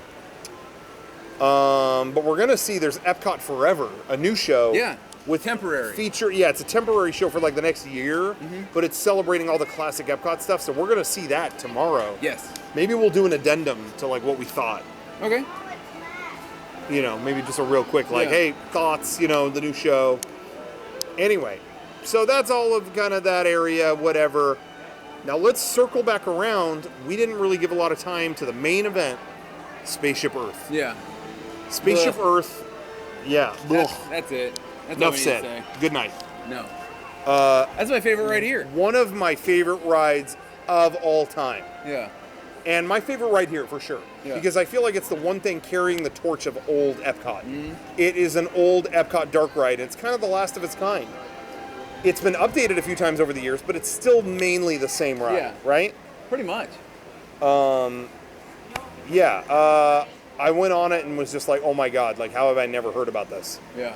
And it's all in that sphere, it was really cool. And again, it's kind of the history of man, the history of communication. Really blew me away. And the ride has, it's got like 80s Disneyland ride, or not Disneyland, whatever. It's got this 80s smell to it. I don't know how to describe it. Yeah. How would you know what I'm talking about? Yeah. Oh, yeah. How would you describe that smell? It's got an iconic smell. It's like old grease and hydraulics. And all the attractions here that were built in the 80s reek of that. Yep. What is it? It's like the fluid they used or something. Yeah. American Adventure smells like that too. Mm-hmm. Right? And it's how old Star Tours, like from the 80s Star Tours at Disneyland used to smell. Yeah. So that takes me back to my childhood. Like, oh yeah, this smell. Anyway, pretty incredible. And then there's this one scene where it's like they burned a library in Rome, and that has its own smell too. How would you describe that? It's really sharp fire smell. Yeah, it is like a fire smell, right? But it's like really, I love it. I love the smell of it. Yeah, and I guess Horizons, when that was around, it was the first ride that like fired smells at you. Yeah, like they call it the Smelliter. Yep. Where it would shoot an orange scent at you when you go past the orange groves. Yeah. And I heard that when they closed Horizons, they brought that into Spaceship Earth, and it fires this like smoke smell at you in the burning library scene. However, later that made its way to California for California Adventures Soarin'.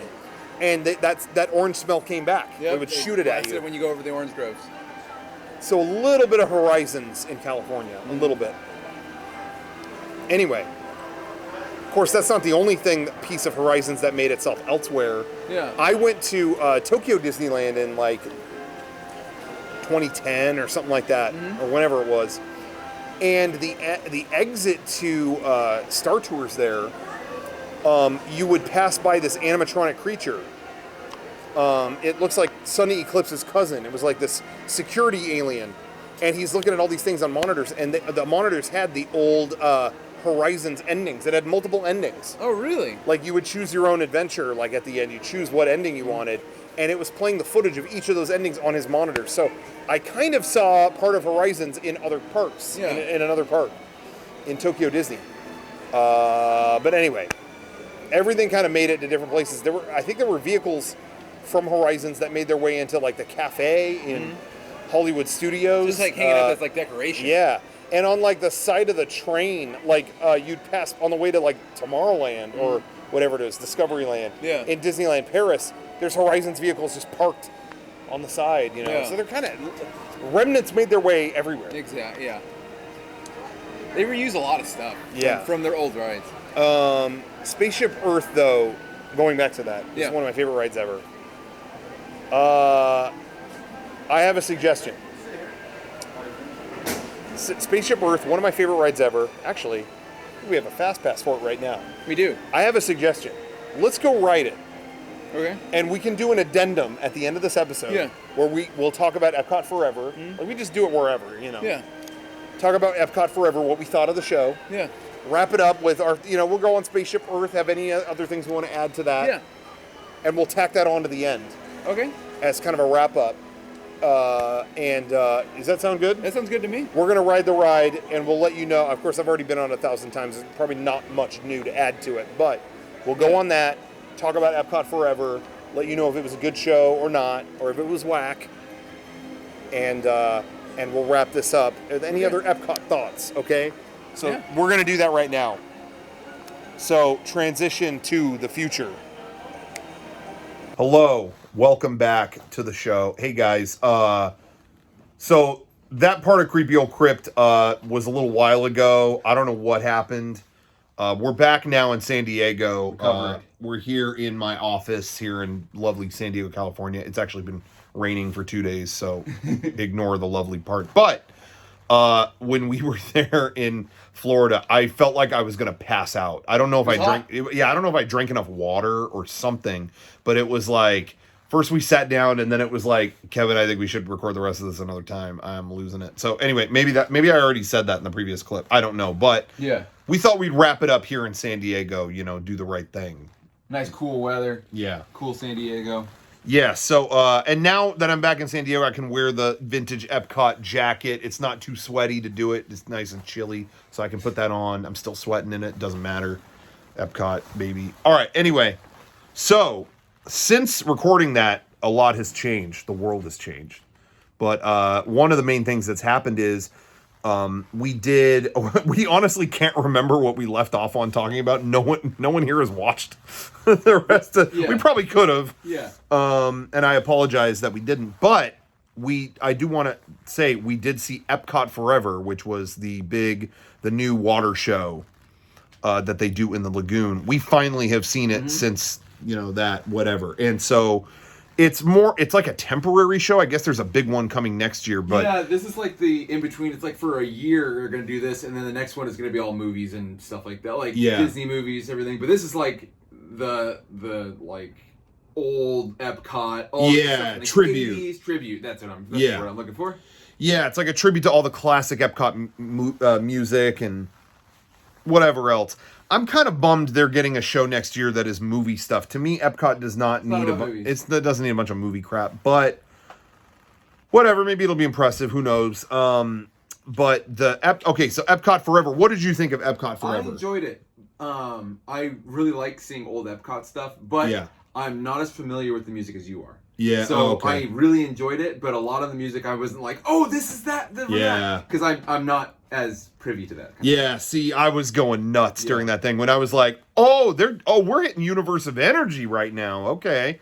There was lots of there were a lot of moments like that when we started to get that veggie fruit, veggie fruit. I've never even seen that show on YouTube. Like, oh, really? Kitchen Cabaret? No. Oh man, that'll really thrill you.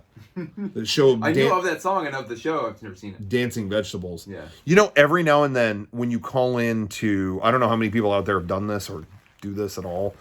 If you make dining reservations for I'm not even talking Disney World, Disneyland here in California. If you make dining reservations through the phone, now it's all app-based. You could do it over the app or the website, whatever. But sometimes I will still use the phone because they can cancel stuff quicker. Or sometimes there's bugs with the app or whatever. And I'll call them. And a lot of times the hold music will still be veggie fruit, veggie really? Fruit. It's like a remnant of the 80s that has never gone away. So if you ever want to hear that song, don't go to YouTube. Go to the Disney dining. And be put on hold. Yeah, that's the quickest way. YouTube, that's a scam, okay? Yeah. But anyway, so it was cool hearing that. They hit every Epcot song. It was really, really cool. And the fireworks went along with it. And they had kind of like some drone stuff. Yeah, they had like these kite things flying all over through the air. And maybe they're not drones, but like somebody leading them with a jet ski or something. Yeah, I think they had jet skis, and then a kite was on the back of them. Yeah. It looked great. It looked like these just streamers things. It was really cool. Not to get off topic, but did you hear the thing about drones today? No. That Disney was testing? No. You didn't see that?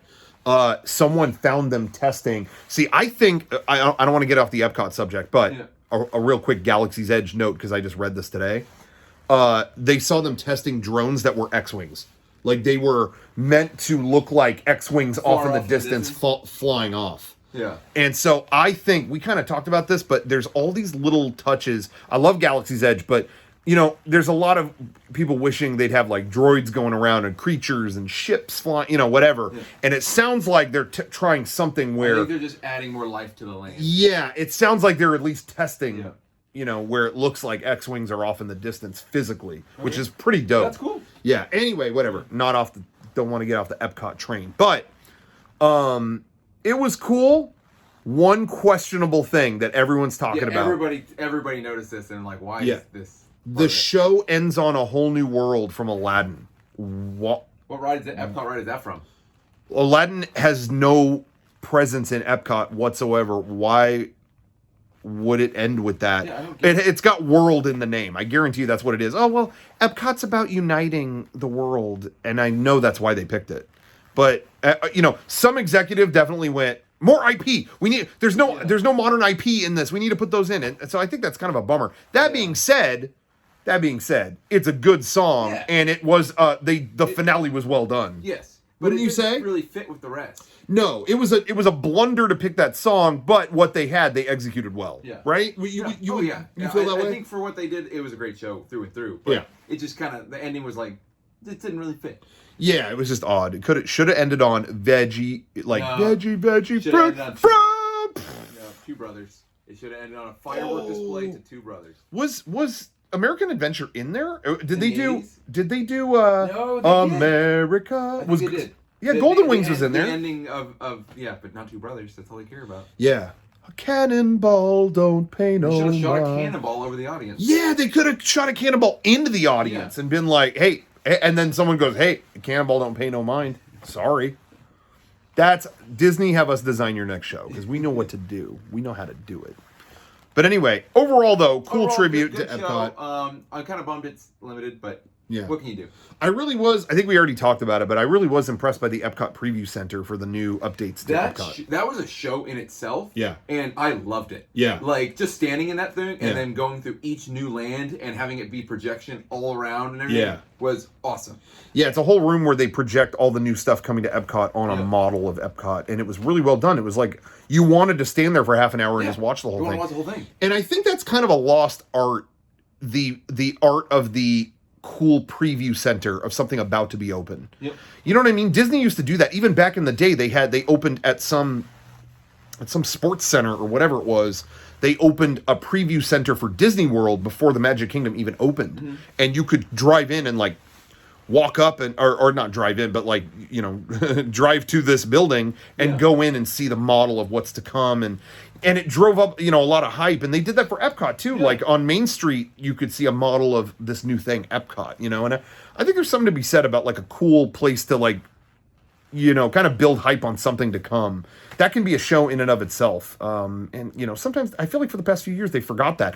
Like, Galaxy's Edge was a big thing for so many years. Like, coming soon. And they never had the model on display. They had pieces. No, they had little chunks of it. Yeah, they only showed it one time in full, and that was at some... D23. D23. And then they cut it up and yeah, there was never a really cool, like, Galaxy's Edge preview center. Yeah. And that would have been perfect. That would have been really cool. Yeah, why didn't they do that? Yeah. You know, and so it was kind of a mystery when it popped up, and then it was like, oh, okay, you know, I don't know. I love Galaxy's Edge. I'm going on record. I love it. But they really bungled a few things of its launch, I will say. But that doesn't mean I don't like the land. It's incredible, but the launch was weird. I don't know, too many cooks in the kitchen, I think. Yeah. Anyway, whatever, back to Epcot. But that show, we mentioned the good and bad. It was good. Yeah. I think overall good. Overall good, yeah. I enjoyed it. But we got to talk about, I don't know how much we talked about Spaceship Earth, but we wanted to loop back around through Epcot and back to Spaceship Earth. We wrode on it like, what, 3 times or something like that at the end? Or I think so. 7? I rode on it more because you were a test track. I was riding other rides. Yeah. We had like magic hours at the end. Yeah, so I wanted to go on one other thing before going to finishing it up with Spaceship Earth.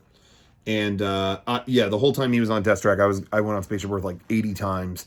That is one of my favorite dark rides of all time. It's great. We're nervous because there's a lot of rumors that they have already confirmed they're going to change it. Yes. New sponsor, new everything. Like, yeah. And they said like it's going to be more about like our shared story. It's going to be Spaceship Earth, our shared story. What stories do we all share? And the only thing, Moana. That's what makes me nervous is they shared stories, and I'm scared it's going to be full of like Moana, Frozen. Like that ride does not need characters in it. No, it doesn't. It's the history of man. Yeah. Enough said. You know, right? Don't you think? Communication from beginning to end. Yeah. So I just feel like it's so unnecessary for them to do that. But if they, you know, whatever, the ride has changed every decade, so it's not like this isn't anything new. Like they got a major revamp like 10 years ago. Or yeah, like 2007 I think was the last one, and it got like it's like Steve Jobs in his garage and stuff like that. But they did a classy job. I like it's creepy. He's like on his computer, and I like. Well, it's ambiguously Steve Jobs. It could be any like garage computer builder. Yeah, they make it unclear if it's Bill Gates or Steve Jobs. I like the vagueness of it. It's a creepy scene. It is. But I don't think it's bad. No. I think what they did was really classy. So I'm hoping the new stuff will be classy too. Yeah. Fingers crossed on that. But supposedly it's going to close for like 2 years. Yes. Something major. Early 2020 apparently is when it's going to start, when it's going to close, and then it's going to be closed for 2 years to revamp it. Yeah, but this last time we wanted to go on it as many times as we could to see it in its current incarnation, and also something that's great to do. Now, I'm not recommending this to every Tom, Dick, and Harry watching this. Is that a term? Yeah. But, don't be rude. Don't be rude. But sometimes that ride, there's so many things hidden or shrouded in darkness that they don't use anymore, or it's like they put a curtain over or whatever, that sometimes when there's no one else on the ride, which does happen. You go on it and it's empty. There's nobody in the cars in front of you, nobody in the cars behind you. Well, sometimes in that situation, I'll turn my phone flashlight on to see hidden stuff. Because there's stuff still hidden. Yeah. And if you do that while there's guests around, you're an asshole. Yeah. I'm telling you that right now. Don't do that. But sometimes when there's no one else on the ride, it's like, ooh, I'm going to look in there. Oh, there's a light. Okay, it's off. And we found something we were looking for this last time. We kept seeing photos that were like, where is it? Where is it? We finally found it. I think the last time we rode it. Yeah. There used to be, now, I went on this ride for the first time in 2016. Yeah. And I thought it was incredible. Mm-hmm. But I guess the last scene, when you finally are above the Earth, you're in space, you're over the moon, you're looking at Earth. Like, that's supposed to be man's final frontier, kind of. We made it to space. And there used to be a lot more in that scene. There were, like, floating satellites with dudes working on them. And then the descent, there was actually a woman in a tower of the space station that would say, like, okay, now it's starting the descent. And she would, like, it's like this animatronic woman would manually turn your car backwards, and then you'd start going down. It's not like that anymore. Now you just turn backwards and go down. That's it. But when they got rid of that one, it's a woman in this tower. She's in a tower of a space station. Yeah. When they got rid of that, it costs so much to remove stuff. Like, removing and dismantling and demolishing stuff costs almost as much as building the damn thing, if you know anything about construction. Mm-hmm. So what they did with that is, we're not going to use that tower thing anymore.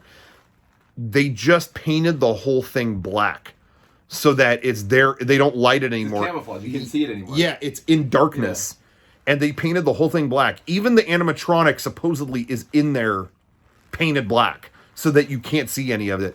It took, we heard it was still there, and we looked through so many visits. Yeah. We looked for it, and finally, right, this last time. Yeah, it was the last time. I think you pointed it out. You're like, there it is! Yeah. And you saw it, and it was right above us. I went, holy shit, Kevin, there it is. Because we weren't looking in the right spot. It was like kind of behind you. Like, yeah, it was like now you turn way before you see it, so that it is backwards way earlier. Yeah, it's behind you. So we found that tower. I don't know if I'll post the photo somewhere, but maybe I can add it here, but I might be too lazy. But anyway, I've heard rumors. Now I couldn't see it, but I've heard rumors that the woman is still in there, but she's just painted black. Yeah. And then I heard rumors that they used her head for a different ride. And so there's a headless woman in that pod just sitting and watching. That's awesome. I love that stuff. Right? Yeah. I gotta agree. I love that kind of stuff, and I want to do an episode on that kind of stuff at some point in the future. Like what? What do you mean? Like abandoned stuff left over in different parks. Creepy abandoned stuff. Creepy abandoned stuff. Things that are left in the darkness. Things like that. That should be its own episode. You're right. I agree with you. So yeah, I love that. And when you go down that, like I said, the descent, you're going backwards in the ride. There used to be little dioramas and cities and stuff, scenes on the way back down. And then when they got their last sponsor in 2007, Siemens, or what are they called? Siemens? Is that what they were? Siemens. All right, whatever. They sponsored it, and they were like, "Oh, we got our own plan for this," and they got they put touch screens in the car that it takes your picture and then puts your face on, like, it shows you what you're going to be doing in the future. Video with your face on it, and it's not even that good. It doesn't crop your face out that well. No, so it's always bad. It's terrible. And but they just went, hey, let's turn all this stuff off in this tunnel. Yeah. Let's just turn it all off, and they're just going to be looking at the screen. Yeah, so they blacked out all the stuff in the tunnel so that you're looking only at the screen. Well, there's hidden stuff in those tunnels. They left it all there. Yeah, there's dioramas, and all they did was throw a blanket over them, like black sheets and stuff. Now I've used the light to look through some of those, and there's really not much. Yeah, there's not much to look at. Screens that use CRT screens up above you that they used to play stuff when you're going down. Yep. But that was better. They used to play a song. Now Epcot or Spaceship Earth doesn't have its own vocal song anymore. But at the time when they used those screens, they used "Tomorrow's Child." It was a great song called "Tomorrow's Child." And they used that in the show, didn't they? That was in the show. Yeah. I want to say it opened with that. Maybe I'm wrong. Yes. No, I don't know if it opened with that, but it was like maybe the second one. But "Tomorrow's Child," ooh, that's a classic. Yeah. But anyway, that used to play in there. But a lot of the dioramas and stuff did have stuff removed, or animatronics aren't up there anymore. But I found out just recently, there is one corner that when you go by, if you shine a light on it, there's a blanket covering a whole covered like portion of one floor. Like a whole story of Spaceship Earth has a blanket covering it. And I have heard that all the animatronics they're not using are like stored back behind that curtain. Yeah. And I know someone who did a tour. I got to go on it once with the lights on, but I didn't get to like walk around or anything. I know someone who did get to walk around, and I guess they looked behind that curtain and there was like a smiling woman behind it that they weren't using anymore. Like I heard it was some creep show material. Yeah. So I wish I could have seen that. Hopefully when this new sponsor comes, maybe they'll liven up that exit.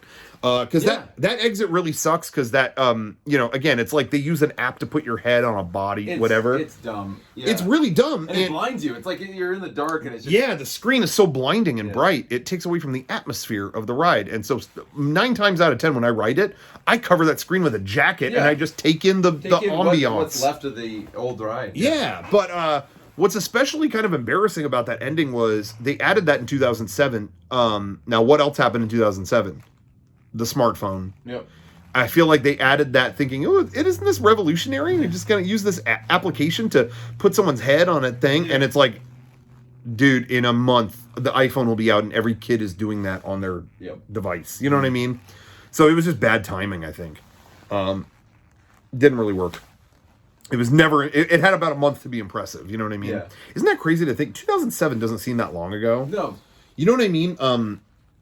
It doesn't seem that long ago. Like, oh, they only did it back then. But just think, in 2007, you didn't know the iPhone. Nope. That's crazy to me. Right? Like, smartphones were not a thing. You didn't know. Like, if I said iPhone, you would not know what it was. What are you talking about? Yeah. Like... Are you talking TGI Fridays appetizers? It took me a while to work on that one, so thanks for your patience.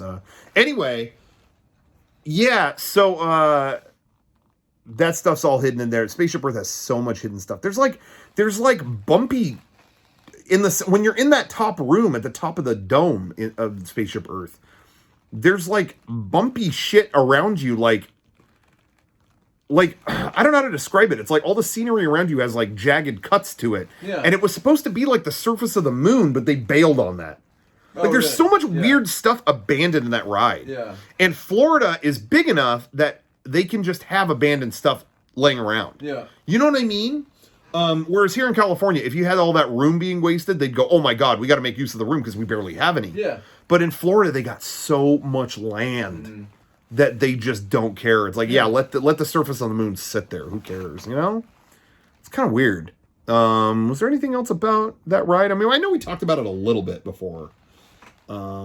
I've heard another thing too. A lot of the people on the ride, like all the figures throughout time, I heard a lot of them are presidents from the Hall of Presidents. Just redone? Reskinned. Like, they were like, oh, nobody's gonna recognize Glover.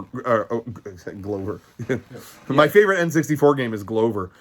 Grover Cleveland. So they just like they use the same molds as their like faces and stuff. Yeah, instead of doing 100 new molds, they use hairstyles and stuff like that, and it's a new person. Yeah, they'll get a mold of Taft or whatever, and they'll make him look like an Egyptian dude.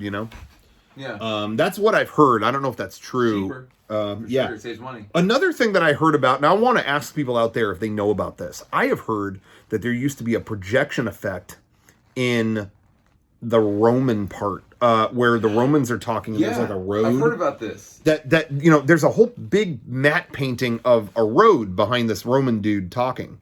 And I hear that there used to be a projection of like a horse and chariot that would like almost like they play an animation that would run down the road. Yeah. And it's not there anymore. And I heard someone talk to management. I know, again, when somebody I know did walk through it, they said that projection is still there, but it's just taped over.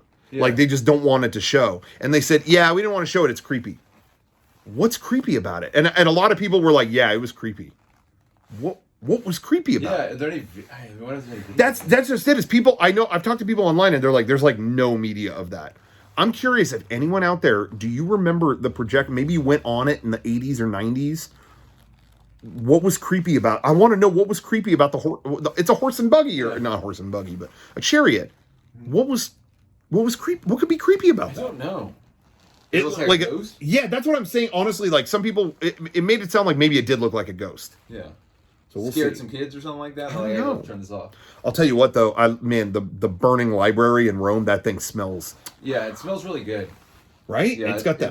It smells like burnt wood, and it smells delicious. I love it. It's I'm not telling delicious. you. I'm not gonna eat it. No, but it I know smells very nice. I'm telling you, if you combine that smell with the Pirates of the Caribbean Anaheim smell and release that, it would be like the ending of that movie Perfume. Go watch the movie Perfume, Portrait of a Murderer, or whatever it's called, and skip to the ending, and that's what's going to happen in the theme park world. Yeah. Well, you like the Avatar ride smell the most, I think, of my the new, God. like, you love that smell. That Dude, smells good. Yeah, I mean, I know we're talking about Epcot, but man, I went on Flight of Passage for the first time. Avatar, I'd never done it. In fact, let me hold on. Sorry, this is important.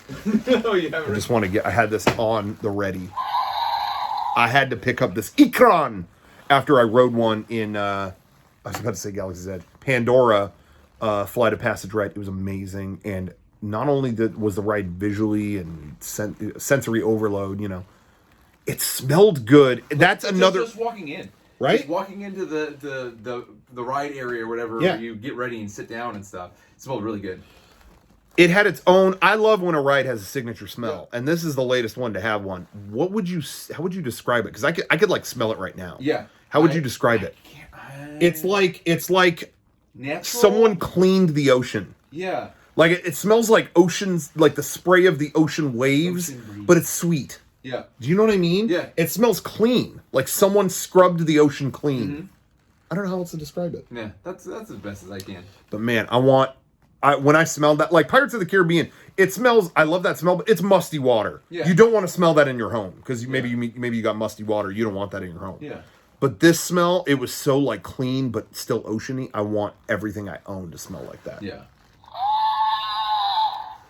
So I don't know about that. Thoughts? But anyway, anything else about that? About Epcot or Pandora? No, Epcot. Definitely Epcot. Did we talk about the opening scene? How it was projection because they couldn't do what they wanted to? Oh, are you talking about Spaceship Earth? Spaceship with Earth. the mammoth? Yeah, with the mammoth. Yeah, there's a projection of a mammoth of cavemen fighting a mammoth. Yeah. In there, and yeah, I did hear rumors that like it's just on like a cheap wall. Yeah. And back in the day, now that's updated to 2007. It's cavemen fighting like a CGI mammoth. Mm-hmm. Now, it's kind of hard to. I don't think the CGI is too bad there because, frankly, when you get to that scene, your eyes are adjusting to such darkness you can kind of barely make it out. But I heard back in the day, before 2007, the projections. I can't talk. The projections that they showed on that wall were just models of they were a just mammoth. Like figures. Figurines. They were figurines of cavemen and a mammoth just like fading in and out of like, oh, back in the day, this is what they fought for dinner, whatever. And I heard it's because they wanted to have an animatronic mammoth and cavemen fighting it, but they ran out of room in that corner of the globe. What is that a corner? Whatever. No, that pocket. Was it ran out of room or the weight? There was a weight issue. Oh, that's what it was, Kevin. Yes, thank you. They found out structurally it could not handle the weight of the animatronics. This is all rumor. It was never confirmed, but I think it's true. I think it's true too because there's no other everything else is animatronic show. Yeah. And there's no projection. No projection really. And the opening scene is a projection, which makes it so. And they've said that behind that scrim that they project on is all this room that they were going to use for the scene. Yeah. And they just didn't do it. Yeah. Because it didn't work out structurally. Yeah. So they had those models already made to design like what those animatronics were going to be, and then I heard once they gave up on it, they were like, "Fuck it, film the models." Yeah, just put the models and make them fight. Project them. Yeah.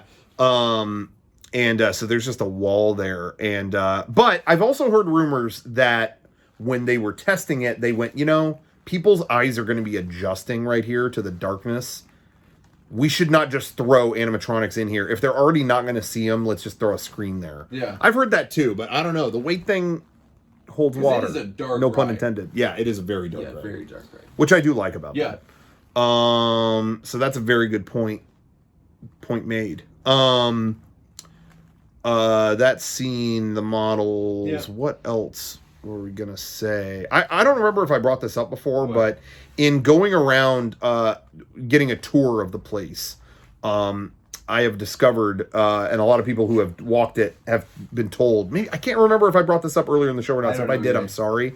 There is a bathroom they installed, because that is technically a however many story building. Mm-hmm.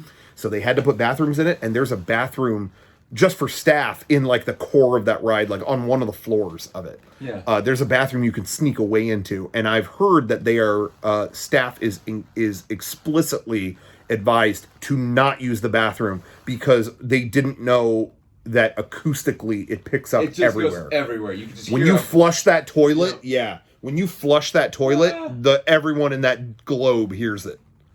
You'll be by the boy yelling extra, extra. So I'm hearing don't do that. And if you do, you're in trouble. You're in trouble. Anyway.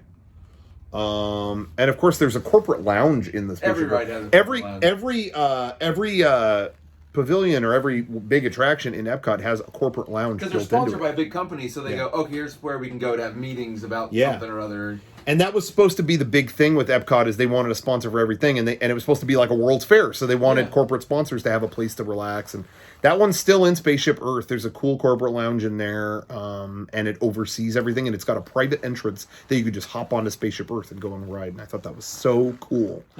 World of Motion had one. Now it's Test Track, but it still has the corporate lounge up above. There's one in every ride, which I thought was cool. I didn't know until the other day, this blew my mind, that they kept this in mind design-wise and did that for Indiana Jones in California. I didn't know There's that. a corporate lounge there? Did you know this? No.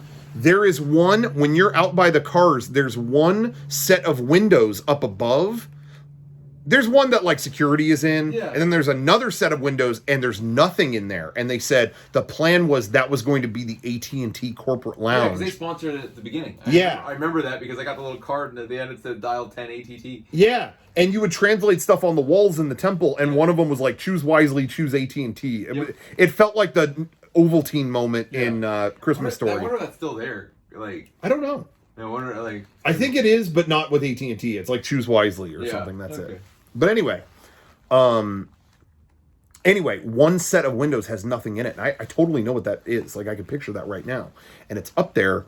And that was, AT&T Corporate Lounge. They started to build it, and AT&T was like, wait, are we footing the bill for this? Nah, like, we don't want that. Like, they kind of, like, backed out of that. Yeah. But that's where it was supposed to be. It was supposed to be an Epcot-style corporate lounge in the temple. Oh, that's cool. I wish they would have built that, because I know some people who would work for AT&T, and I would have bogarted my way in there. You can believe it. Because I don't know anybody at GM, so I can't get into the Test Track one. Chevrolet now. What? Chevrolet is. Oh, they are? Yep. It's not GM? Nope. Oh, okay. Chevrolet. Chevy people. Call me. Spaceship Earth is... Well, Siemens left. We don't know who the sponsor is now. I don't know who the sponsor is now. But so who's going to get me into the corporate lounge? They're getting a sick-ass corporate lounge coming up. Yeah. So I want to go in there. You know what? I think Mega 64 should be the new sponsor. I think so too. How much could that realistically cost? $2,000, I think. I'll send him a check tonight. Yeah. And we are the new corporate sponsor, and we're going to do game days in the corporate lounge. We're just going to go on Spaceship Earth. Then we're going to go to Epcot. Oh, we're going to drink in every country, drink around the world. And it's going to be cool. It's going to be cool because we're wasted. Oh, no. Anyway, that's just how we plan our events. Anyway. Anything else about that? I think that's it. Yeah, this has been half an hour. We gone another half an hour. Another half hour already? Yeah, so this is, I mean, we got plenty. This is Epcot. Like, we knew it was going to be long. And if there's anything we missed, let us know, because again, this is disjointed as hell. Yeah. And if there's anything we missed, we'll talk about it in a future episode. Put in the comments and we'll reference it next time. Even if we do an episode coming up that's like about like Winnie the Pooh or something, we could still stop and go, oh, by the way, more Epcot stuff. So we don't care. We have no love for the rules. But, yeah, I just want to say overall, like, again, my whole life, I was a Disneyland nut. Me too. And I was all about that and only that. And I thought, Disney World, please. What you a guys. knockoff. It's just ended like... Yes. We have the original. Why do I need to go over there? And I've been to Disney World since then, and I really grew to love it. You know, Disneyland, that's still my number one favorite park. Yeah. But Epcot is my second favorite, really, because it taps into this... It's this 80... I swear to God, and I'm going to sound weird when I say what I'm about to say. It is this 80s fever dream. I remember going to Tomorrowland in the 80s in Disneyland, and it had this feeling of like this dark kind of weird like 80s futurism vibe. And that's gone from Disneyland, but it was still alive in Epcot. And I don't know what it was, but Epcot having this 80s futurism, it really is the high school biology class VHS tape of theme parks. And that's what I love about it. It's so corny, but it's not like any other park. And I don't know what it is. When I go to Epcot, it feels like, and this is where it's going to get weird. You know The Shining? You ever watch The Shining? Bear with me. Yeah. But he tells his wife, like, I feel like I've been here before. Like, you know, and then the dude in the bathroom is like, you've always been the caretaker. Like, trust me, I've always been here. I get those vibes when I go to Epcot. It's like an 80s dream. Like when you're going, making the descent out of Spaceship Earth back into the lobby and all the colored lights start to filter in.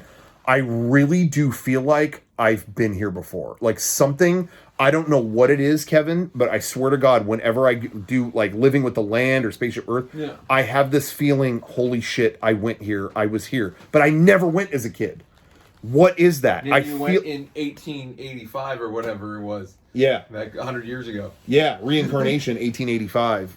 I probably did. No, but you know what I mean? I have this weird feeling wash over me, like it's just this 80s, like I'm back in this 80s womb that I don't know what it is. I think it's just a feeling you remember from Tomorrowland and Epcot. Yeah, and I think it is that. I think it's like the 80s vibe that was in Disneyland as a kid that I remember is alive and well in Epcot, and it gives me that feeling. But it really does. It does when I go to Epcot. I really do feel like I've always been here. Mm-hmm. Anyway, I love Epcot. Me too. Anything else you want to say about it? Why you like it? Epcot's amazing. It's the best park in Disney World. So. Yeah, you think so? I mean, hey, I love Magic Kingdom. They did a great job, and I love that they keep the vintage stuff. They got Carousel of Progress, People Mover. That's the kind of stuff that I love. Country Bears is still there. I love that stuff. So I really do love the Magic Kingdom. And Animal Kingdom has gotten better. It's not my favorite park, but it's gotten better with the Pandora thing and all that. But Epcot is so triumphantly different. Yeah. You know, and it really shows the uninhibited imagination of that era of the Disney company. After Walt died, no one had a plan, and it was like, fuck it. Spend as much money as you can to make something that lasts a lifetime and makes an impression on the world. And they just don't do it like that anymore. You know, I'm watching that Imagineering documentary on Disney Plus, the Imagineering story. I think that's what it is, which has been incredible. Kevin, you have to watch this. Yes, I need to. I've been dying to. I just haven't had the time. Yeah, but it's incredible. You don't have anything going on. You can watch it. I don't know what he's talking about. But what it really showcases how why. How do I say this? Why Imagineering and Disney park stuff from back then, from way back when, was on such a different scale and level, and why it was so uninhibited. Yeah. You know, now when they build stuff, it's there's a risk. We got the same thing here and here. Yeah, build the same thing here, and it's got to have Star Wars because that's marketable. And nothing new. We need to have just IPs and all this. Yeah, stuff. and the reason why that risk was not there before is they didn't know, like. In the early days of the parks, Walt would just say, yeah, build that. I'll throw money at that. I have infinite money. Who cares? Build it. And then when Walt died, the Imagineering department, you know, that builds all this stuff, they never had a plan. So it was just like, well, we're just going to keep building crazy shit like we always have. Yeah. And they did. And that's how you got Epcot. Epcot cost like a third of what Disney had in the bank, you know, and they would never do that today. But they did then because they didn't know any better. It was just like, no, we just keep building better and bigger shit. Mm-hmm. I feel like normally I don't curse that much in this show, but I'm filming this with my phone, so now I'm like, oh, this is a personal channel video. Who cares? Whatever. Sorry about that, kids, but You got to hear it sometime. Anyway, but you know what I mean? They just kept going, and you see in this documentary series how, like, once they got new bosses, it was like, what is this department like? This department is making no money. Yeah. It's only spending all the company's money. Mm. And it really goes to show you, like, that's how they got away with all that ambitious stuff like Horizons or Spaceship Earth. I'm filming you while I cough, so I don't film myself. Anyway, you know what I mean? Like, there was no marketability. There was no market research. It was just, let's build bigger and more bombastic stuff. And damn, that's an era that probably won't happen again. No, I don't think it will. But, you know, they're making amazing stuff today too. And it's still really good. Like all the new stuff has been awesome. And it is a different context for today where we have these stories, you know, back in the day in Disneyland, there were original things put into the parks, and I still think they should have original things put into the parks. You know, that's how you get Haunted Mansion or Pirates of the Caribbean. But there are a lot of stories to be told with these kind of like things that have risen in American myth. You know, Star Wars has almost become shared myth among America, and, you know, whatever. And so there is a place for that, to create that in a physical space. And I think that's really cool. But you can't forget the original stuff, too. Yeah. And I think a mix of both is always best. And, you know, so anyway, Epcot just represents the last big bombastic thing that they did before they even knew how the business should work. And that's why it's so crazy. And you'll never see anything like that again, I think. So anyway, I love Epcot. Shouts out Epcot if you're watching this. Any other final? No, Epcot's great. Everybody should go and check it out. It's awesome. Yeah, and if you get really drunk there, do not climb the Mexico Pavilion. Don't. No, they put signs all over the place to do not climb it. If you climb it, they will knock you down. There's someone at the top that'll go down you go. Somebody did that, and it was nuts. There is a video on YouTube of someone drunk enough that they. But don't do that. Don't do it. Don't do it. It's bad. Anyway, thanks for watching. This is the This is Epcot episode. I didn't know if I was going to say Epcot or episode. Epcotsode. That should be the title of this, is the long-awaited Epcotsode. Right? Yeah. The next Epcotsode. Whatever, one of those. We'll figure it out. Yeah. Anyway, thanks for watching, everybody. Thanks for watching, everybody, like I just said 1 second ago. Take care. Get the logo on there. I'm sweating so much. I got to turn